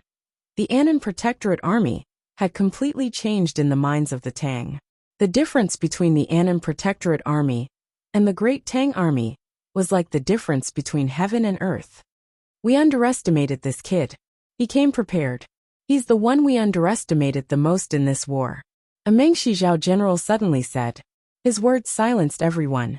Yes, rather than saying that they had underestimated the Annam Protectorate, it was more accurate to say that they had underestimated a single person. Whether it was Lion City, these scattered fortresses, or even the massive transformation of the Annam Protectorate, they had all been brought about by a single person. From a certain perspective, this war was a war between the Mengshi, Yusang army and one person. That person from the Tang dynasty had only sent one person to completely tip the scales of this war, as well as alter the course of this war that should have been in the bag. Imperial Father, Prime Minister, and generals, I feel that we shouldn't overestimate that kid in this matter. Fenjie suddenly spoke, a pensive look on his face. Oh, these words instantly attracted everyone's attention. "Does Your Highness Crown Prince have a wise opinion?" Dalawan Ruozhen faintly smiled, appearing to be all ears. "I wouldn't dare to say that I have a wise opinion. But has everyone forgotten why the Tang people chose to break out of the encirclement?" Fenjie said pensively. "Buzz." Fenjie's words caused everyone's eyes to brighten. Indeed, in terms of safety, Lion City was even safer than this place. The Annam Protectorate had chosen to break out of the encirclement rather than remain in the city, for a very simple reason. They ran out of food, a Meng Shizhao general suddenly said, revealing the crux of the problem. That's right. The Annam Protectorate left Lion City because their food supply was about to run out. There are nearly 100,000 men and horses. The people and horses have to eat, drink, and poop. This is not a small number. Fenjie's eyes shone with a sharp light, his gaze growing sharper and sharper. No matter how formidable that brat is, do you think he can conjure up enough food for 100,000 soldiers? The war in the Southwest has only been going on for a little more than a month. Before the soldiers have moved, the rations have moved. This one once lived in the Tang dynasty, so I was fortunate enough to have some understanding of them. The Tang dynasty is different from us. Their territory is vast. In order to gather an army of 100,000 soldiers, they would need to gather them from all the prefectures and counties of the empire. The entire process is time-consuming and laborious, requiring a very long time. When I was studying in the capital during the Tang dynasty, I was fortunate enough to look up the historical records of the Tang dynasty. For the empires of the Central Plains, a 3-month war requires 3 years of food preparation and preparation. Moreover, the further north they go, the poorer the land and the lower the yield. They aren't like our Mengshi Zhao, where the sun is abundant, and we can produce more rice than them.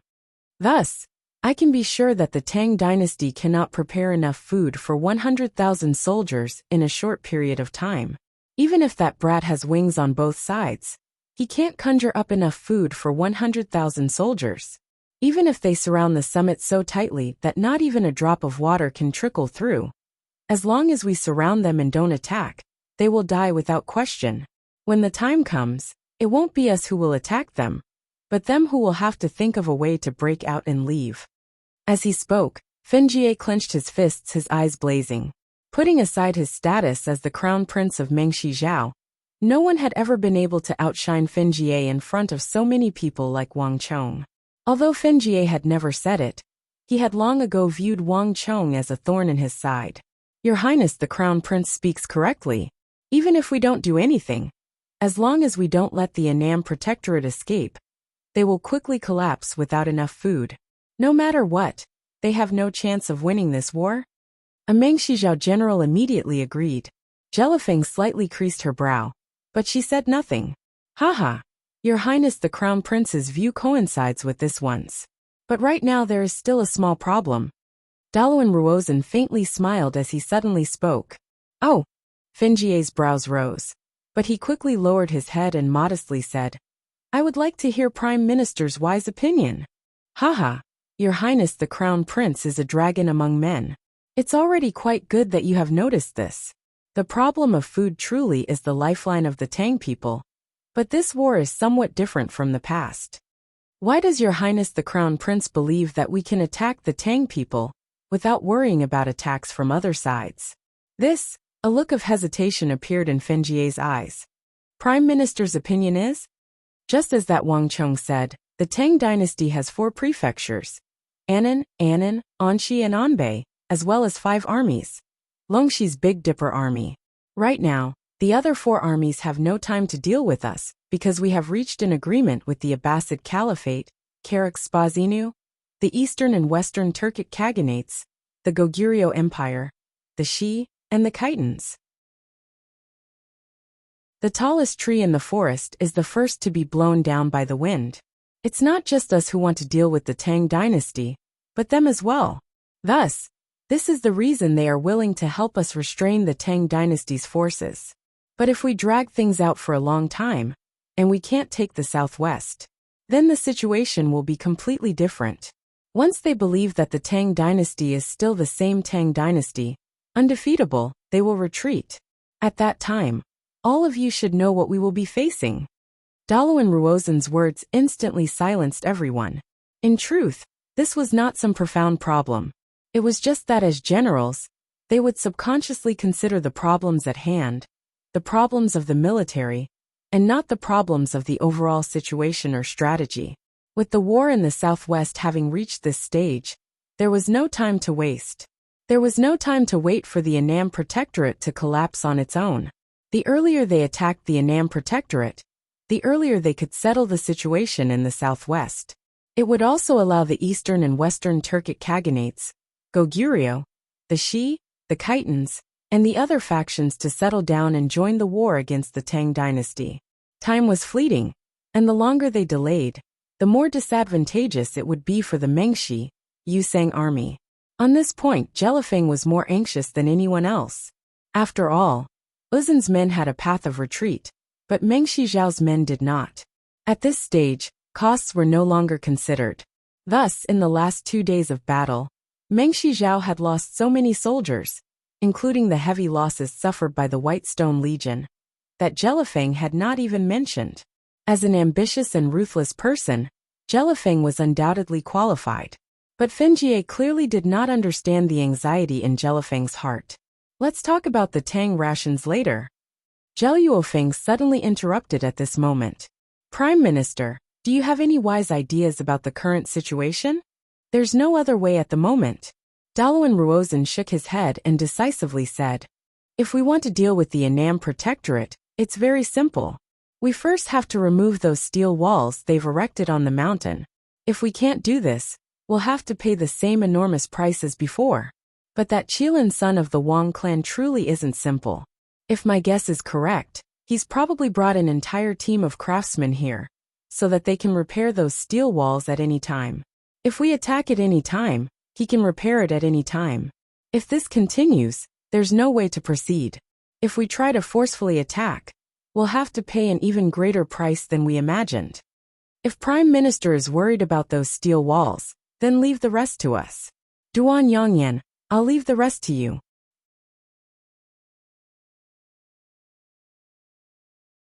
Chapter 590. Don't worry, Your Majesty. I will definitely complete the mission. The general named Duan Yongyan turned around and left amidst the clanging sound of his armor plates. Since Your Majesty has already made arrangements, then Dalawan Ruozan will wait for good news from Your Majesty. If Your Majesty needs anything, please let me know. Uzan will definitely do his best to help. Dalawan Ruozan said quickly. Well, Prime Minister, thank you for your hard work. It's time for us to do something. Jelifeng just nodded and separated from Dalawan Ruozan. She quickly turned around and left. Do you really believe what His Royal Highness said? Besieging but not attacking, and the Tang people will collapse? After leaving the meeting place, Huashu Wuzong suddenly said. When Dalawan Ruozan and Jelifeng were talking, he basically remained silent the whole time and did not intervene in their conversation at all. But at this time he suddenly spoke. Some things are not easy to say in front of His Royal Highness. Think about it, since that brat came prepared and prepared so many steel walls. Do you think he would have prepared sufficient military rations? Dalawan Ruozan waved his feather fan and said calmly. Huashu Wuzong was startled and immediately stopped. But soon, Huashu Wuzong caught up with him. But the Tang people's diet is completely different from ours. We can drink horse's milk, goat's milk, and only eat meat without rice, but they can't. And in such a short time, can they really do it? They have prepared for so long in Lion City, but it didn't take more than a month, did it? I don't know about this either. Hearing this, Dalawan Ruozan stopped. But you have seen the result of the battle so far. That guy can't be judged by common sense. Although with the past practice of the Middle-earth dynasty, I don't believe he can gather so much food in such a short time. But I also don't believe he is not prepared at all. No matter what, we have to think of a way to conquer the Annam Protectorate first. As for the issue of food, we will soon find out how much food they have stored, and how much food they have prepared. After saying this, Dalawan Ruozan quickly walked forward. Is everything fixed? On the summit, beneath the fluttering banner of the Great Tang, Wang Chong and Zhang Shouji stood facing each other. Zhang Shouji's face was full of sweat, and he looked very tired. Ever since the construction of Lion City, he hadn't rested for a long time. Looking at Zhang Shouji's exhausted look, Wang Chong secretly felt sorry for him. But now, the fate of the soldiers of the southwest and the entire Tang dynasty rested on this battle. Wang Chong simply had no time to feel pity. He couldn't even say that he wanted to rest. Young Master's modular city walls are indeed exquisite. Although it looked like it had been smashed quite badly, many of the steel modules could be reused after some repairs. And this way, the damage won't be too severe. Based on Young Master's blueprints, we've already repaired nearly 90% of the walls. Zhang Shouji said. It's fine. It's fine as long as 90% can be used. Wang Chong nodded. The massive fireball attacks of Uzan's men had still had some effect. Nearly 10% of the walls had been damaged. But to Wang Chong, this was no longer important. As long as there was a war, there would inevitably be losses, and they were facing famed generals like Dalawan Ruozan and Huashu Wuzong. 10% of the damage was completely normal. Moreover, 90% of the steel walls was enough to defend the Annam Protectorate and not affect the rest of the war. In addition, Zhang Shouji smiled as he spoke, but before he could finish, his vision swayed, and he almost fell to the ground. Grandmaster, are you okay? Wang Chong's heart tightened as he hurriedly went to support Zhang Shouji. Master! Master!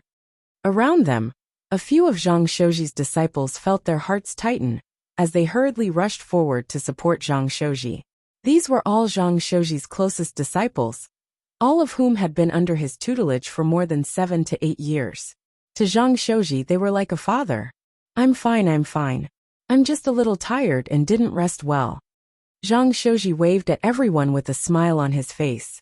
It was at this moment that Wang Chong realized that under Zhang Shouji's dark and dusty skin, he was actually completely pale. Wang Chong's heart also ached as he hurriedly called out to the people behind him. Quick, pour some water for Grandmaster. Grandmaster has worked hard, you should rest well. Wang Chong helped him to sit down. Now that he thought about it, ever since he had met Zhang Shouji, if he wasn't having him build a city, then he was having him build a steel wall. Each of these things was a massive undertaking that required Zhang Shouji's constant supervision. In the entire project, everyone could rest, but only he couldn't. Especially after the war in the southwest had broken out, Zhang Shouji's mind had been completely focused on this project. Now that he thought about it, Wang Chong suddenly realized that he had often overlooked the fact that Zhang Shouji was different from himself, and even different from those soldiers. He was just an ordinary person. Zhang Shouji did not know martial arts. And from last night until now, in order to build these steel walls, he had actually not rested at all. Haha, young master doesn't need to consider me. To be able to follow at young master's side, and do something for the Tang dynasty, for the Tang dynasty's army, and for the common people of the southwest is the proudest and happiest thing that Zhang Shouji has ever done in his life. Even when I was building a palace for the imperial household, this old man was not so happy. It's enough for me to experience this once in my life. Zhang Shouji waved his hand. His expression was carefree, and there was an indescribable gratification in it. Young master, if there's anything you need, just tell me. If you need this old man, young master, just tell me. Wang Chong nodded. Seeing Zhang Shouji's gaze, Wang Chong knew that anything else he said would be superfluous. Buzz. A finger suddenly pressed against Zhang Shouji's sleeping acupoints. It was not Wang Chong but Qin Shusun. Take Master Zhang away. Before he wakes up, no one is allowed to wake him up. Qin Shusun said. Is young master all right? Wang Chong nodded. Master Shouji has expended too much energy, and I heard from his disciple that he hasn't rested in the last few days. We can't let him work too hard. In truth, in previous battles, we rarely allowed craftsmen to participate. No one in the Tang dynasty has ever done what young master has done. I don't know if this is good or bad. Qin Shusun said. Perhaps not in the past, but there will definitely be in the future. The form of war will also have to change a little, Wang Chong said. That's right, Lord Protector General sent me to ask. Does young master have any thoughts on the upcoming war? Qin Shusun said. Xinyu Zhongtong currently held a great deal of respect for Wang Chong. The fact that he had sent someone to inquire about Wang Chong's opinion was enough to show his attitude. I don't know for now. Wang Chong shook his head. In the current situation, the Mengshi, Yusang army is far superior to us. We are better suited for defense than offense. Positional and defensive battles are advantageous to us. But taking the initiative to attack might not necessarily be advantageous. At the very least, in this situation, we have the advantage, Wang Chong said. This mountain had actually already been transformed by Wang Chong into a fortress. Although it seemed to be segmented and filled with gaps, Uzun's cavalry were actually unable to display their might here. On the contrary, Lion City was more advantageous to the Uzun army. At the very least, their speed would not be reduced. And the siege ladders that Uzun had painstakingly built with so much manpower and resources were completely useless here. The walls were still there, but the siege ladders were useless. Moreover, Xinyu Zhongtong's strategy in Lion City was different. Wang Chong had adopted an aggressive defensive strategy. All the walls had been built in sections, so that Yu Sang and Mengshi Zhao would not be able to break through. At this stage of the battle, the Tang dynasty had no path of retreat. When an empire lost the respect of the surrounding countries, the only method was to openly defeat them on the battlefield, crush them, and win back their dignity. As for Wang Chong, he had no other choice. If he wanted to prevent the empire behind him from sinking into a quagmire of decline, and disaster, and change the empire's miserable fate, The only way was to completely defeat the Mengshi, Yusang army. No matter what price he had to pay. Roar. As he was speaking, the rear of Mengshi Zhao's army suddenly became restless, the roar of a beast resounding through the clouds. The Mengshi Zhao army on the left and right were thrown into an uproar, all of them scattering like they had run into the plague. Young master, what is that? Eagle suddenly couldn't help but take 2 steps forward. Wang Chong said nothing, but his eyes were madly twitching. He had heard this sort of roar before, but it did not belong to this world. Giant elephants. Wang Chong muttered. What? Eagle subconsciously asked. But before he could finish, he was drowned out by a heaven-shaking rumble. Rumble. From a distance, the earth seemed to be quaking, as if some massive creature was walking out from behind it. In just a few breaths' time, a black silhouette the size of a hill slowly appeared in everyone's field of vision from afar. These black shadows were extremely heavy, their bodies seemingly brimming with immense strength. Just by looking at them from a distance, one could feel a powerful pressure. And when one saw the ant-like Mengshi Zhao soldiers next to them, this pressure only intensified. Boom! The originally quiet mountain suddenly burst into a buzzing sound, with a hint of panic. None of the 180,000 Annam Protectorate soldiers that had survived until now were ordinary. Whether it was in spirit or will, they were the elite of the elite. But when they saw those black shadows, even before they could see them clearly, their morale was already shaken. This was not a common sight. The White Elephant Corps.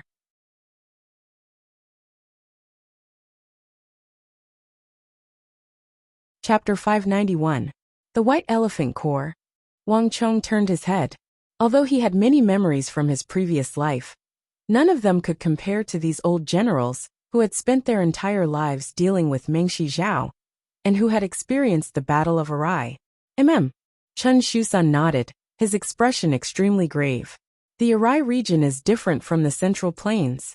The trees there are lush and the climate is hot. There are many wild behemoths there, and one of them has a long trunk and immense strength. Mengshi Zhao calls it a giant elephant.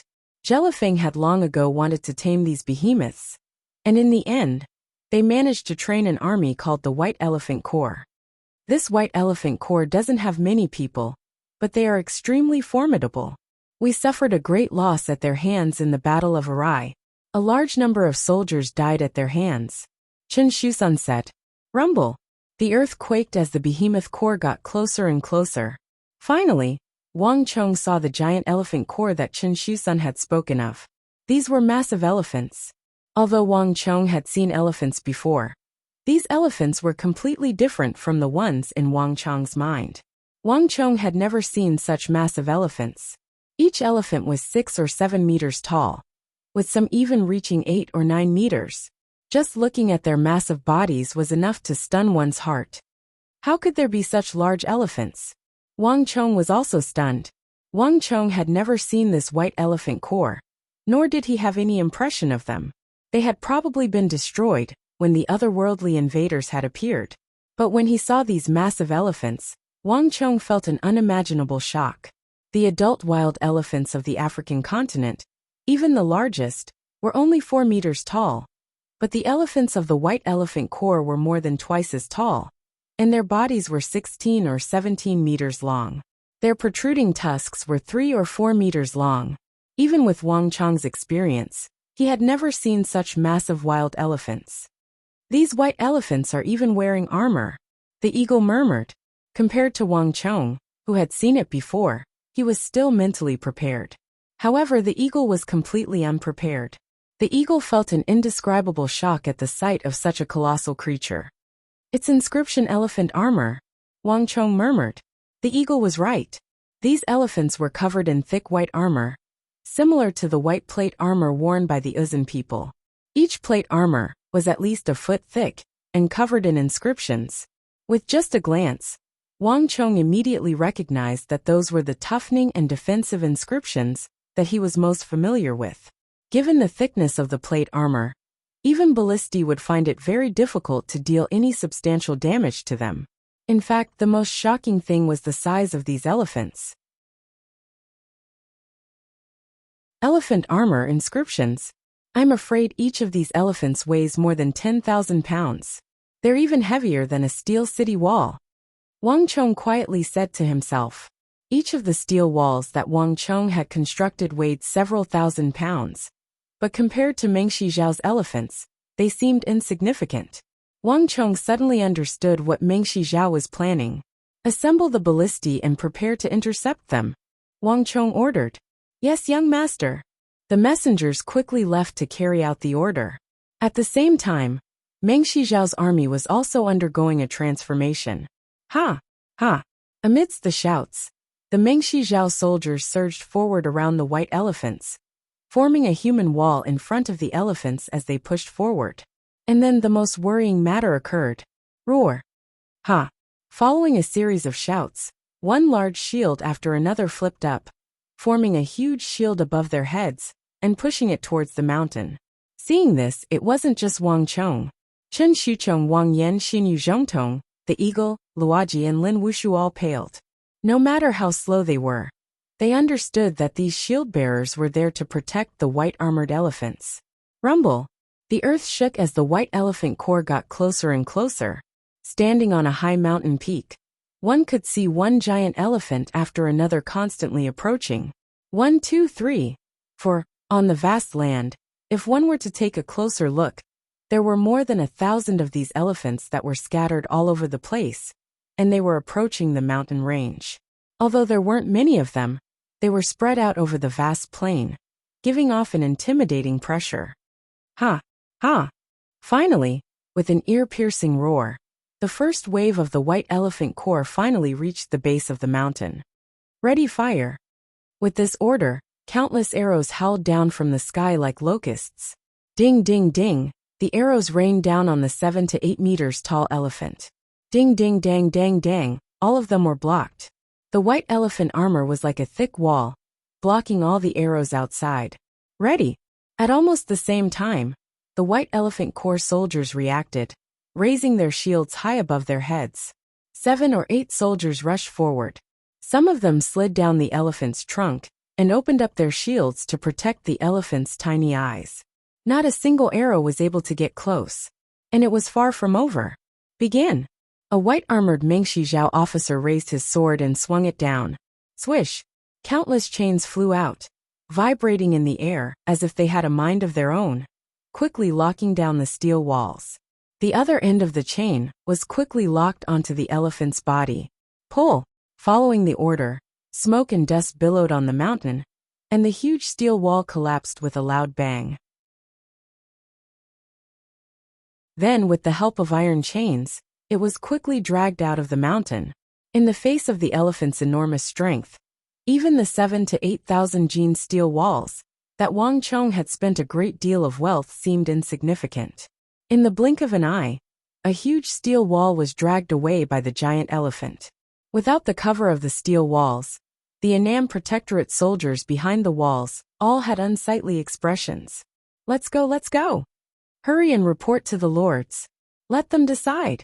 In the face of the swarm of white elephant corps soldiers, the entire phalanx turned pale and rushed higher up the mountain. Ha ha ha, we've lost, the Tang dynasty has lost. The Meng Shijiao army cheered. The mistakes of the past serve as a lesson for the future. The previous bitter defeat had left everyone deeply fearful of the Annam Protectorate army. But this time, the situation was completely different. Without the protection of the steel walls, the Annam Protectorate's advantage was gone, and they could no longer hold on. Rumble! With a rumble, in the blink of an eye, another steel wall collapsed, bound by 7 or 8 chains, and was dragged away by the elephant step by step. Boom! Boom! Boom! One wall after another, they fell one after another. In a short period of time, at least 30 to 40 steel walls were dragged away. Hold on, don't let them drag you away. Behind a steel wall, more than 20 Annam Protectorate soldiers were doing their best to drag the steel walls in front of them, engaging in a tug-of-war with the elephant. But in the next moment, with a rumble, dust roiled, and a huge rumble, more than 20 Annam Protectorate soldiers, along with the heavy steel walls, were all dragged down the mountain by the elephant. Ah! Screams rang out from the top of the mountain. Although they knew that the elephant was extremely powerful, no one had expected it to reach this level. More than 20 elite warriors at the peak of the true martial realm joined hands. But they were still not a match for this giant elephant.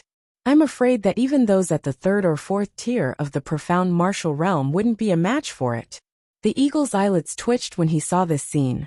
He had already broken through to the third or fourth tier of the profound martial realm. In other words, in terms of pure strength, if he didn't use the six-armed Ksitigarbhavajra guardian, even he wouldn't be a match for this elephant. And giant elephants like this could be found everywhere in the White Elephant Legion. The situation isn't looking good. In order to deal with the Tang dynasty, Jelifeng has schemed and schemed.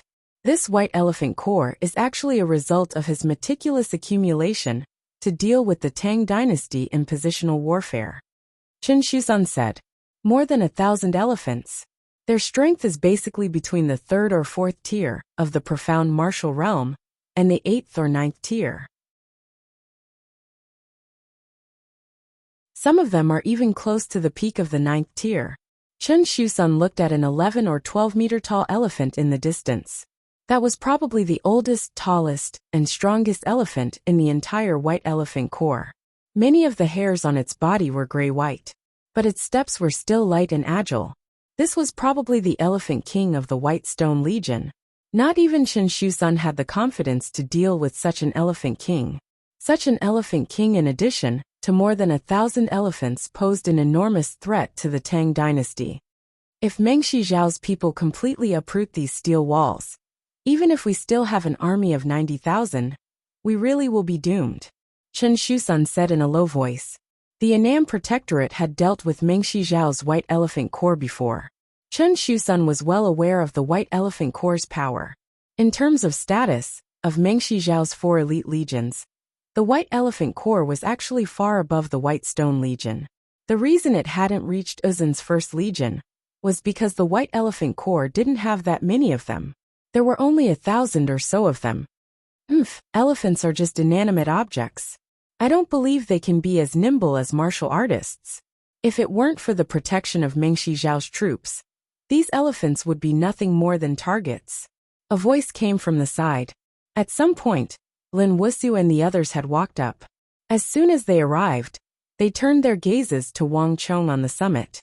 Young master, let me lead some men to kill these elephants. This general is confident that we can stop Meng Shijiao's people at the base of the mountain. No need. Wang Chong waved his hand, his gaze fixed on the base of the mountain. We still haven't reached that step. Boom, boom, boom. Just as everyone was talking, another steel city wall was uprooted and dragged out by the giant elephants, leaving a long mark on the ground.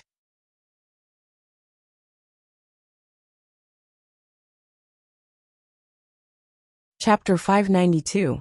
But my lord, if this continues, our defenses at the base of the mountain will be completely dismantled.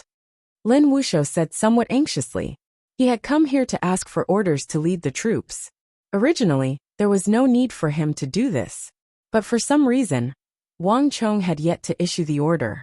Meng Shijiao hasn't attacked the mountain yet. They're waiting for us to leave our position and attack them. Wang Chong calmly said. His gaze was fixed on the base of the mountain, his mind in turmoil as he rapidly thought of a countermeasure. One had to admit that Jelifeng and Daluan Ruozhen were truly worthy of being the leaders of the southwest border. The existence of the White Elephant Corps truly was a sore point for Wang Chong. In a battle of 100,000 against 500,000, the greatest advantage was the favorable terrain and defenses.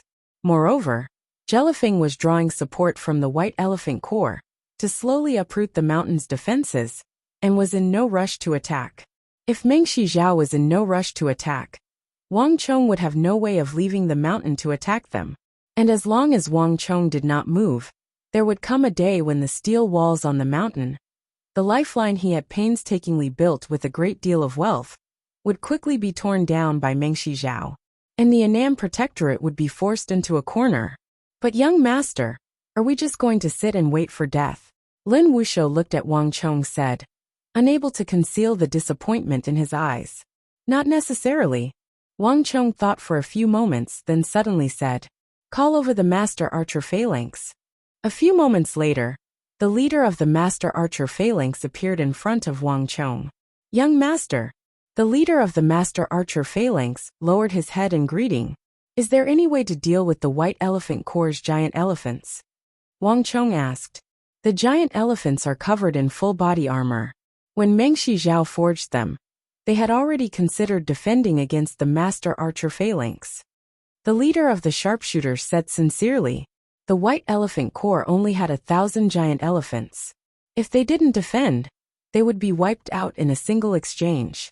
Therefore, Jelifeng had made thorough preparations at the beginning of the construction. What about the joints? If we can hit the joints, we can slow down the elephant's movements. Wang Chong frowned. No. The reason why Meng Shizhao chose the plate armor of the Uzun people and made it even thicker than the Uzun people's was because of this. Apart from the defensive power of the plate armor, the other reason was that there were very few joints on the plate armor, so there's not much of a chance. The leader of the sharpshooters sighed. What about the eyes? No matter how powerful the plate armor was, it shouldn't be able to block the eyes of an elephant, right?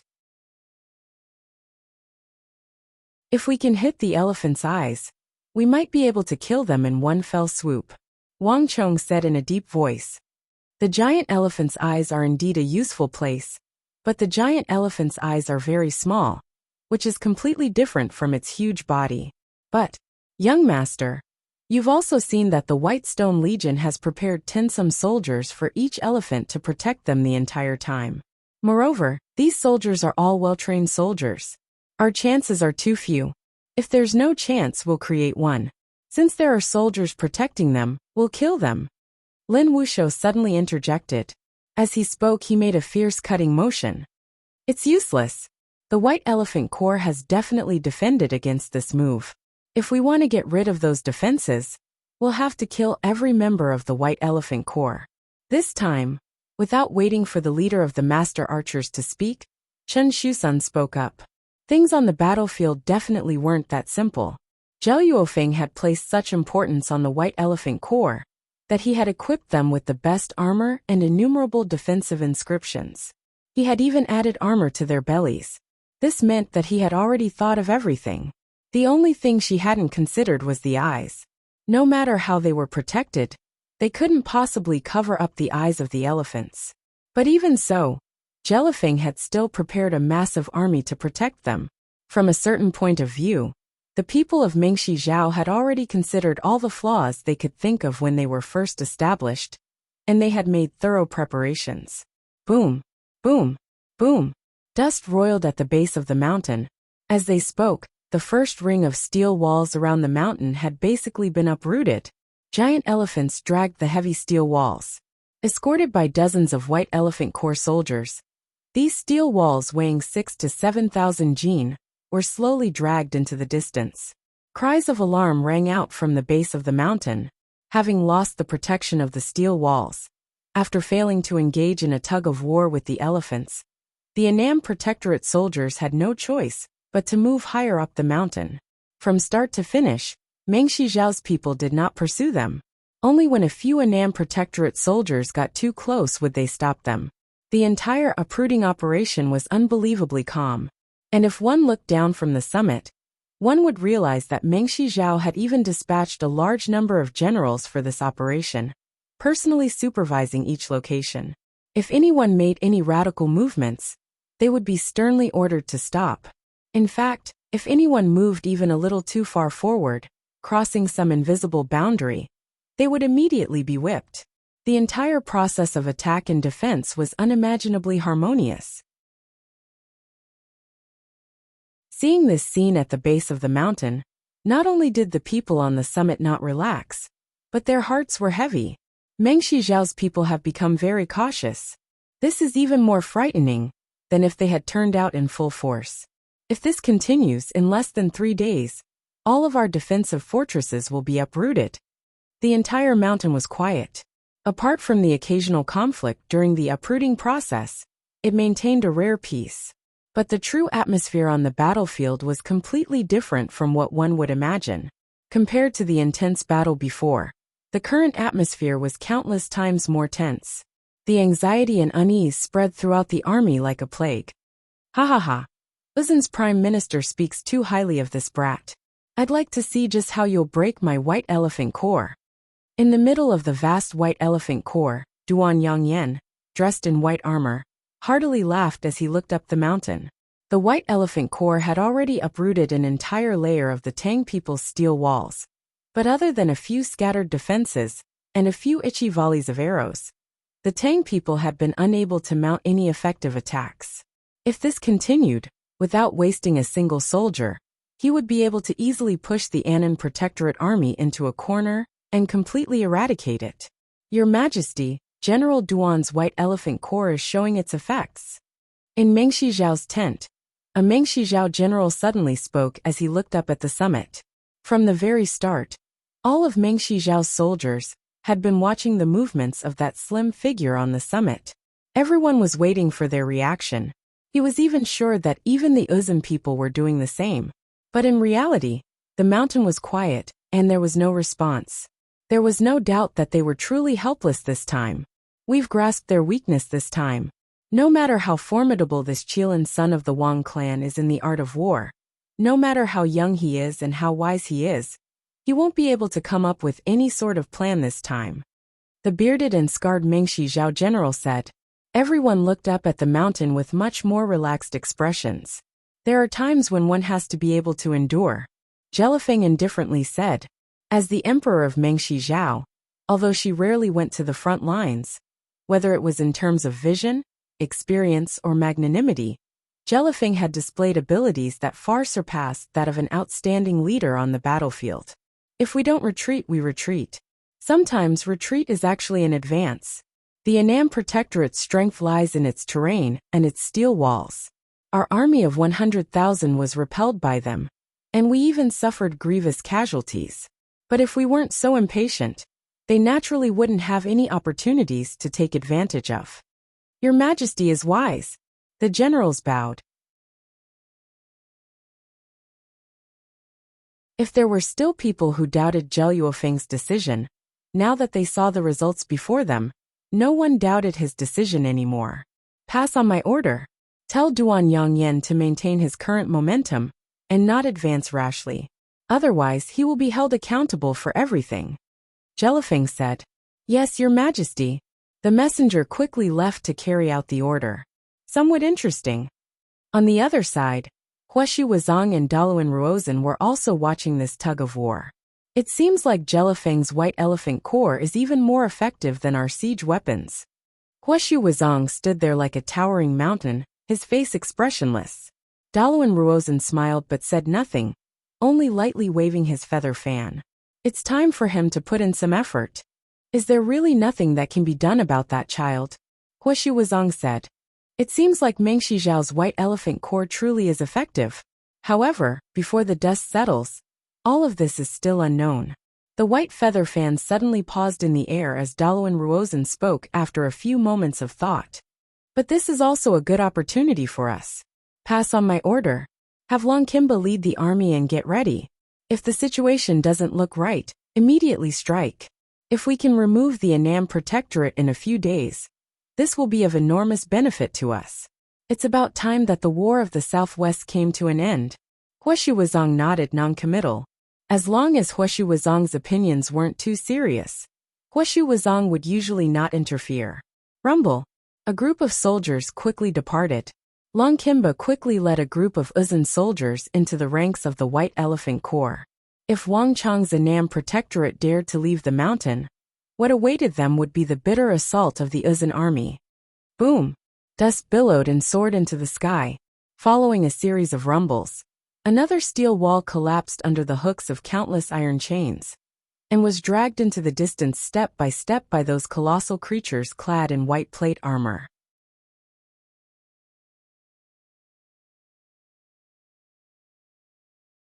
Chapter 593. Boom boom boom. The sounds of buildings collapsing came from the mountain. The situation was becoming more and more disadvantageous to the army. Gongzi, give the order. On the summit, everyone was waiting for Wang Chong. At this rate, only death awaits us. Lin Wuxiu and the others turned to look at Wang Chong. Although he couldn't see the expressions of his father and Xinyu Zhongtong, Wang Chong knew that they were all waiting for him. It was a familiar feeling. In a trance, Wang Chong felt as if he had returned to the past, back to the bitter battle with the otherworldly invaders. Gongzi, give the order. Rather than passively waiting for death and watching them tear down the walls, why don't we charge down and fight to the death with them?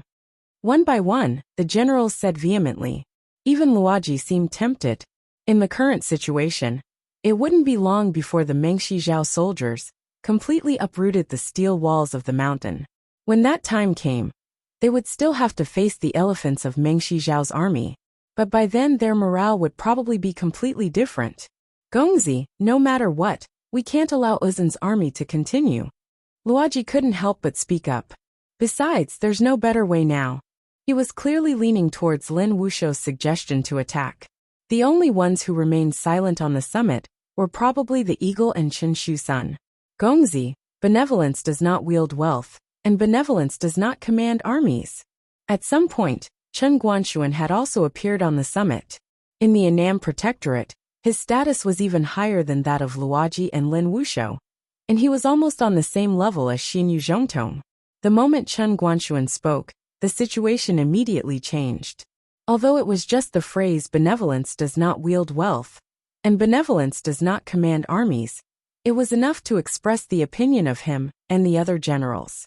In possession of Zhangqiu Jinxiong's token, Wang Chong wielded the highest authority in the Annam Protectorate. Moreover, the only person who could oppose him, Xinyu Zhongtong, had already handed over his military power, so it was even more impossible for anyone to oppose him. However, Chen Guanshuan and the others waited at the foot of the mountain for a long time, but Wang Chong's orders did not come. Wang Chong had even repeatedly ordered that no one was allowed to attack without permission. In the eyes of the crowd, it was clear that Wang Chong was young, so it was inevitable that he had the temperament of a young man. He didn't want too many casualties. However, the army itself was a cruel battlefield.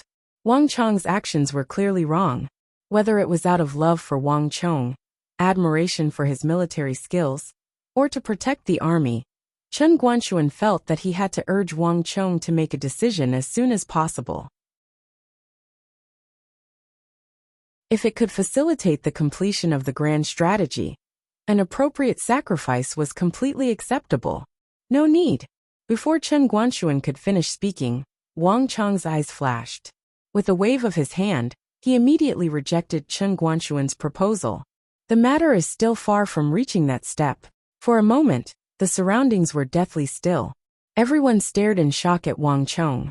It was clear that Wang Chong's actions had far surpassed his expectations. Wang Chong paid no attention to the people behind him.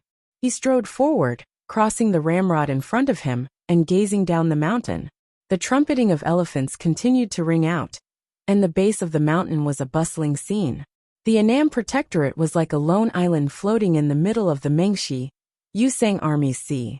But when he saw this sight, Wang Chong's eyes shone with an unprecedented determination. Everything has a weakness. Even the White Elephant Corps that Jelifeng painstakingly trained is no exception.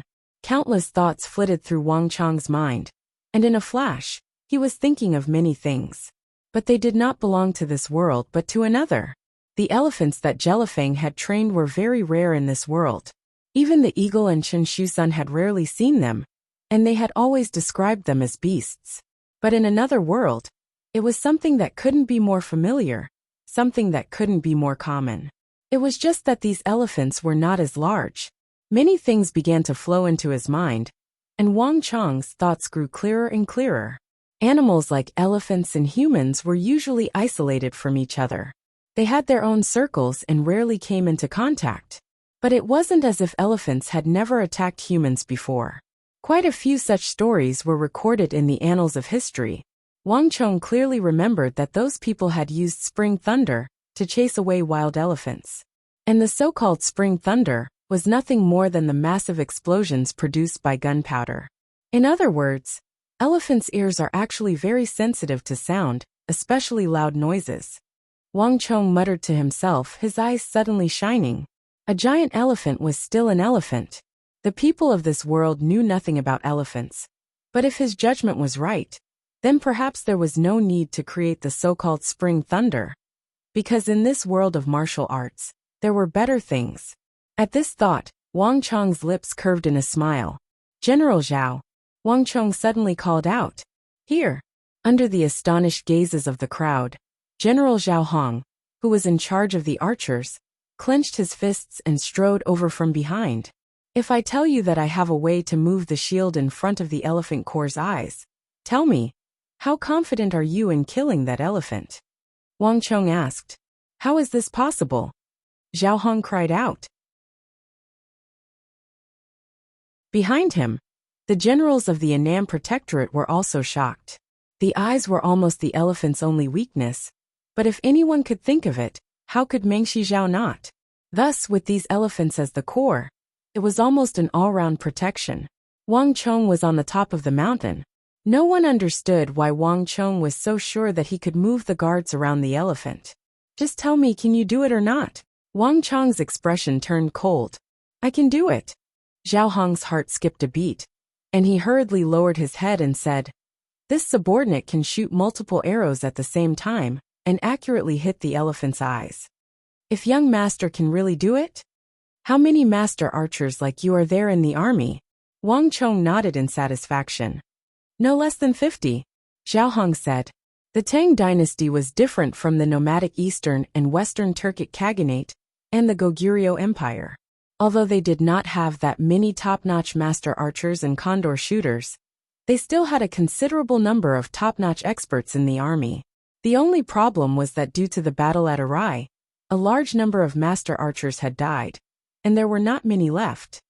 Call all of them over. Give them the best arrows, Wang Chong said with an unquestionable tone. This subordinate will do as you say. Zhao Hong quickly left to carry out the order. After Zhao Hong left, Wang Chong turned to look at Chen Guanxuan and the others. General Chen, summon the most powerful generals in the army. I will need their help in a while, Wang Chong said. Chen Guanxuan's eyes were filled with doubt. The elephant's armor was extremely thick and could completely block the attacks of master archers. This had been tested earlier. Chen Guanxuan did not understand why Wang Chong was so confident, and even asked Zhao Hong to gather the master archers in the army. Not a problem. Your subordinate will do so. Although Chen Guanxuan was puzzled, he did not hesitate at all. Before his voice faded, he turned around and strode away without hesitation. Zhao Hong and Chen Guanxuan arrived very quickly. 57 fully armored master archers appeared in front of Wang Chong, their quivers brimming with arrows. Chen Guanxuan had also brought 6 or 7 elite generals of the Annam Protectorate to Wang Chong's side. All of these people exuded a vast storm of energy, on par with Chen Guanxuan. What do these fellows want to do? The activity on the summit had quickly attracted the attention of the Mengshi, Yusang army. The summit could be said to be the focus of all their attention. The slightest disturbance in the wind could attract everyone's attention. General, should we have our brothers be on guard? A guard next to the divine steed of Arai cautiously asked. I'm deliberately mystifying things. Duan Yongyan sneered, utterly disdainful of the activity on the summit. No matter what Wang Chong wanted to do, since he had not succeeded before, he was even less likely to succeed in the future. This general single-handedly established the White Elephant Corps. When I first established it, I considered all kinds of possible attacks. Thus, when I forged the elephant armor, I had already taken everything into consideration. I don't believe that this brat can deal with our White Elephant Corps. Duan Yongyan snorted disdainfully at the activity on the summit. But even though he said these words of disdain, Duan Yongyan's next actions were completely different. But what you say is reasonable. Pass on my order. Have our brothers tighten their defenses. Nothing can be allowed to go wrong. Yes, your subordinate will go. Young master, is this really going to work? On the summit, everyone had looks of shock and confusion on their faces. Because Wang Chong's words were too shocking, too inconceivable. For such a massive beast, such a powerful creature, to have such a weakness was simply inconceivable. Moreover, Arai was separated from the Central Plains. Not even the neighboring Annam Protectorate knew much about these behemoths that lived in the primordial forests. How could someone like Wang Chong, who had never left the capital or gone to Irai, know of them? Young master isn't joking, right? Moreover, could young master tell us where you learned of this information? Before Chen Guanchuan could speak, the Annam Protectorate generals behind him spoke up. They had heard that Wang Chong had a way to deal with the White Elephant Corps, so they had come to listen to his orders. It had to be known that not even Xinyu Zhongtong could order them around like this. But upon hearing Wang Chong's order, all of them had come without hesitation. But no matter how he thought about it, Wang Chong seemed to be joking, roaring an elephant to death.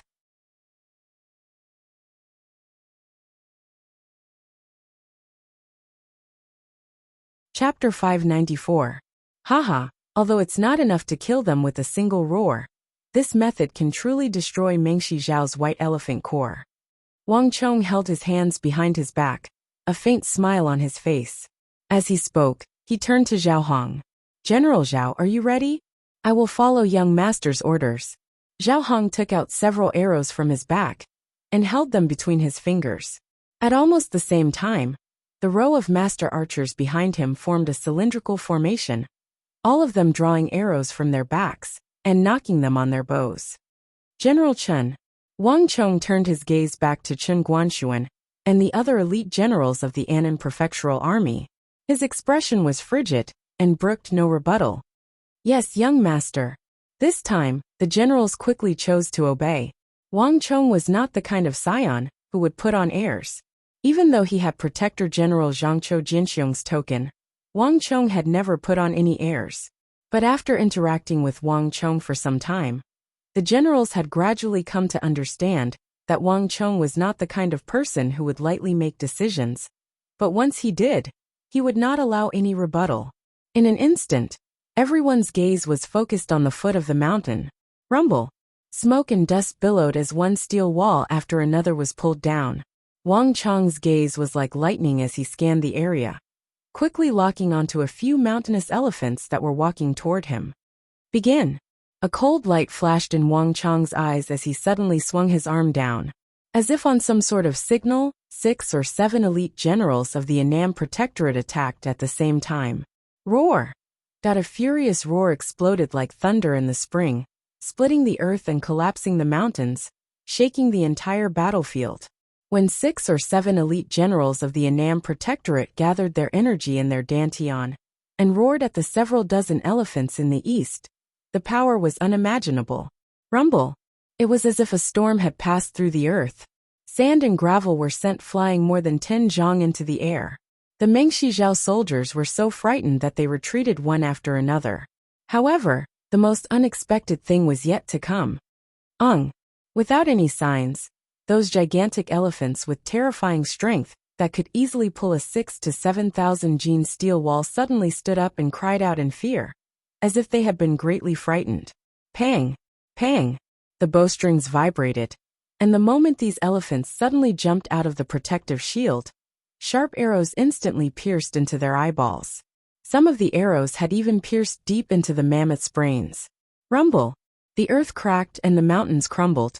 Under the horrified gazes of countless people, these gigantic elephants with incomparably tenacious vitality suddenly collapsed like mountains of flesh.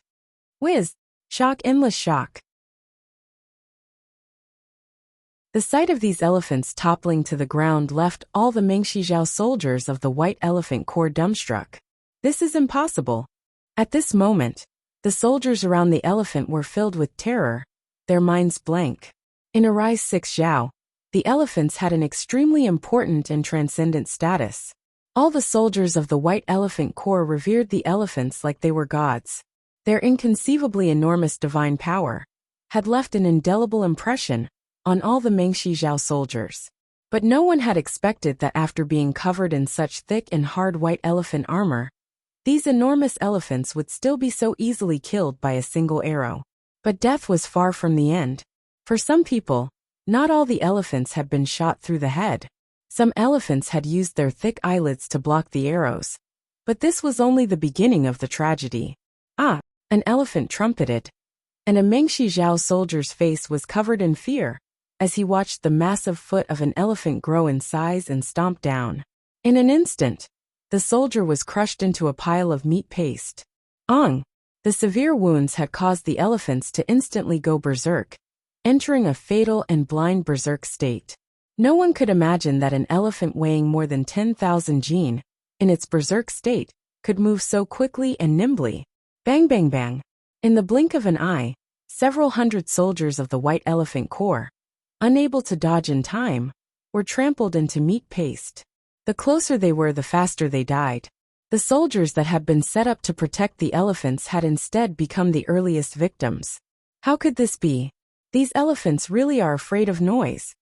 On the summit, Lin Wuxia, Luoji, Chen Guanxuan, and the others were incredibly excited, all of them shocked and delighted, hardly daring to believe their eyes. Quick! There's very little time. Seize this chance. A voice rang out in their ears, its tone incomparably calm. Everything was just as he had expected. Although the giant elephant was huge, its tolerance for loud noises was exactly the same as an elephant's. But although the tactics were effective, Wang Chong was not the slightest bit perturbed. As a general, one should always maintain a calm and rational heart, never to be moved by the outside world. Only by maintaining calm could one make the wisest choice at the crucial moment. Roar! The world swayed and the winds howled. This time, without needing Wang Chong's orders, Chen Guanxuan and the others quickly made their decision. 6 or 7 of the best generals of the Annam Protectorate gathered their energy into a massive beam that enveloped a group of elephants to the southwest. The elephants bellowed. Half of them collapsed, while the other half once more went berserk. If these elephants still had their eyes, they would definitely accept the orders of the White Elephant Corps soldiers.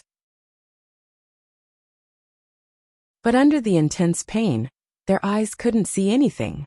All the elephants subconsciously treated the humans closest to them as enemies to vent their anger on. When a Xian realm elephant went berserk, and this elephant was even equipped with heavy elephant armor, that kind of terrifying power was hard to imagine. Shrill screams echoed across the entire battlefield. When the mountain-sized elephants went berserk in the dense battlefield, the soldiers were like wheat in the fields, falling down in large groups. Blood and flesh were squeezed out from under their armors like mud, while the armors were flattened like cans that had been squeezed out of a can. The entire battlefield instantly turned into an Azura hell. Quick! Stop them! The faces of the soldiers were filled with terror. Some of them tried to band together and attack the charging elephants in a frenzy, but the spears were like scratching an itch. Stabbing the elephant's body with his saber was like scratching an itch through his boot. Not only did he fail to stab the elephant to death, but he was also sent flying by the rebounding force of the attack. The trumpeting of the giant elephants rose and fell one after another. The entire battlefield was in chaos. On the summit, Wang Chong, the top generals of the Annam Protectorate, and the master archers led by Zhao Hong, were constantly adjusting their direction, seizing the opportunity to quickly attack. Southeast, southwest, quick! There's not much time. While they're in chaos, this is the best opportunity. In a short period of time, Wang Chong and the others have fired at least a dozen volleys of arrows, not pausing at all in between. They were extremely efficient. The advantage of Wang Chong's choice of a mountain range for the decisive battle was now fully revealed. Because of the obstruction of the towering mountains, their vision was limited, and they simply couldn't see what was happening on the other side. Many of the White Elephant Corps soldiers could only hear the screams and the angry trumpeting of the elephants. Before they could react, they had already been hit. The same strategy, the same method of attack, but it didn't work. The entire earth trembled. East, west, north, south, southwest, northwest. The trembling sounds of mountains collapsing could be heard. Every tremble meant that an elephant had been struck by an arrow and fallen to the ground. In a short period of time, at least 200 elephants had fallen. Animals were animals after all. No matter how strong they were, they couldn't compare to humans. As long as one could find their weakness, even a giant beast like the giant elephant, which weighed more than 10,000 kilograms and had the strength to lift a mountain, could be easily killed. Damn it! Retreat! Retreat! Retreat. On the back of the elephant, Duan Yongyan was both shocked and enraged, his entire body dumbfounded. The Tang people had watched helplessly as he tore down their outermost steel walls. And now the rain of arrows had caused the army to lose 200-some elephants. This change was far too great. Hurry! Duan Yongyan shouted these last words with almost all his strength. Even more shocked than Duan Yongyan were the assembled group of Mengxizhao generals, Jelifeng Fenjie, Duan Gichuan, and Duan Gichuan. When the elephants fell to the ground with a mournful wail, everyone was dumbfounded. The surroundings were deathly still, the atmosphere suffocating. Hurry and tell General Duan to retreat. The first to break the silence was Crown Prince Fenjie. It had not been easy to build the White Elephant Corps. These thousand-some elephants had taken a great deal of Mengxizhao's energy and resources. Just capturing them was difficult enough, let alone decades of training. If Wang Chong were allowed to continue shooting, the entire White Elephant Corps would exist only in name, destroyed in a single day. Roar! At this moment, a heaven-shaking roar came from the southeast, interrupting the shouts of Chen Guanshuan and Lin Wuxiao. At almost the same time, two other heaven-shaking roars, like those of prehistoric beasts, came from the mountain and collided with the roar from the southeast. Huashi Wuzong, Wang Yan, and Xinyu Zhongtong had finally taken action. On the battlefield, the elephants were restless, but with the intervention of Huashi Wuzong, Wang Yan, and Xinyu Zhongtong, the situation immediately improved. Okay, let's stop with this wave for now. On the summit, Wang Chong waved his hand as he watched the panicked retreat of the White Elephant Corps, ending this wave of attacks. The farther away a sound wave attack was, the less effective it would be. Moreover, the crux of this kind of attack was the element of surprise. If they were prepared, everything would be completely different, and the effect would be greatly reduced. After saying this, Wang Chong's ears fell silent, as if there was no one behind him. Wang Chong froze and turned his head in astonishment. He immediately saw that everyone was staring at him in a daze.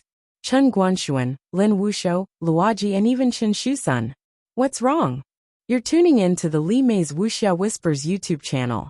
We're so grateful for your support, and don't forget to subscribe to join us on this incredible journey through captivating stories. Your generosity through donations truly makes a world of difference, as it's the primary source of revenue that allows me to expand and enhance this channel for you. Thank you from the bottom of my heart for being a part of this adventure.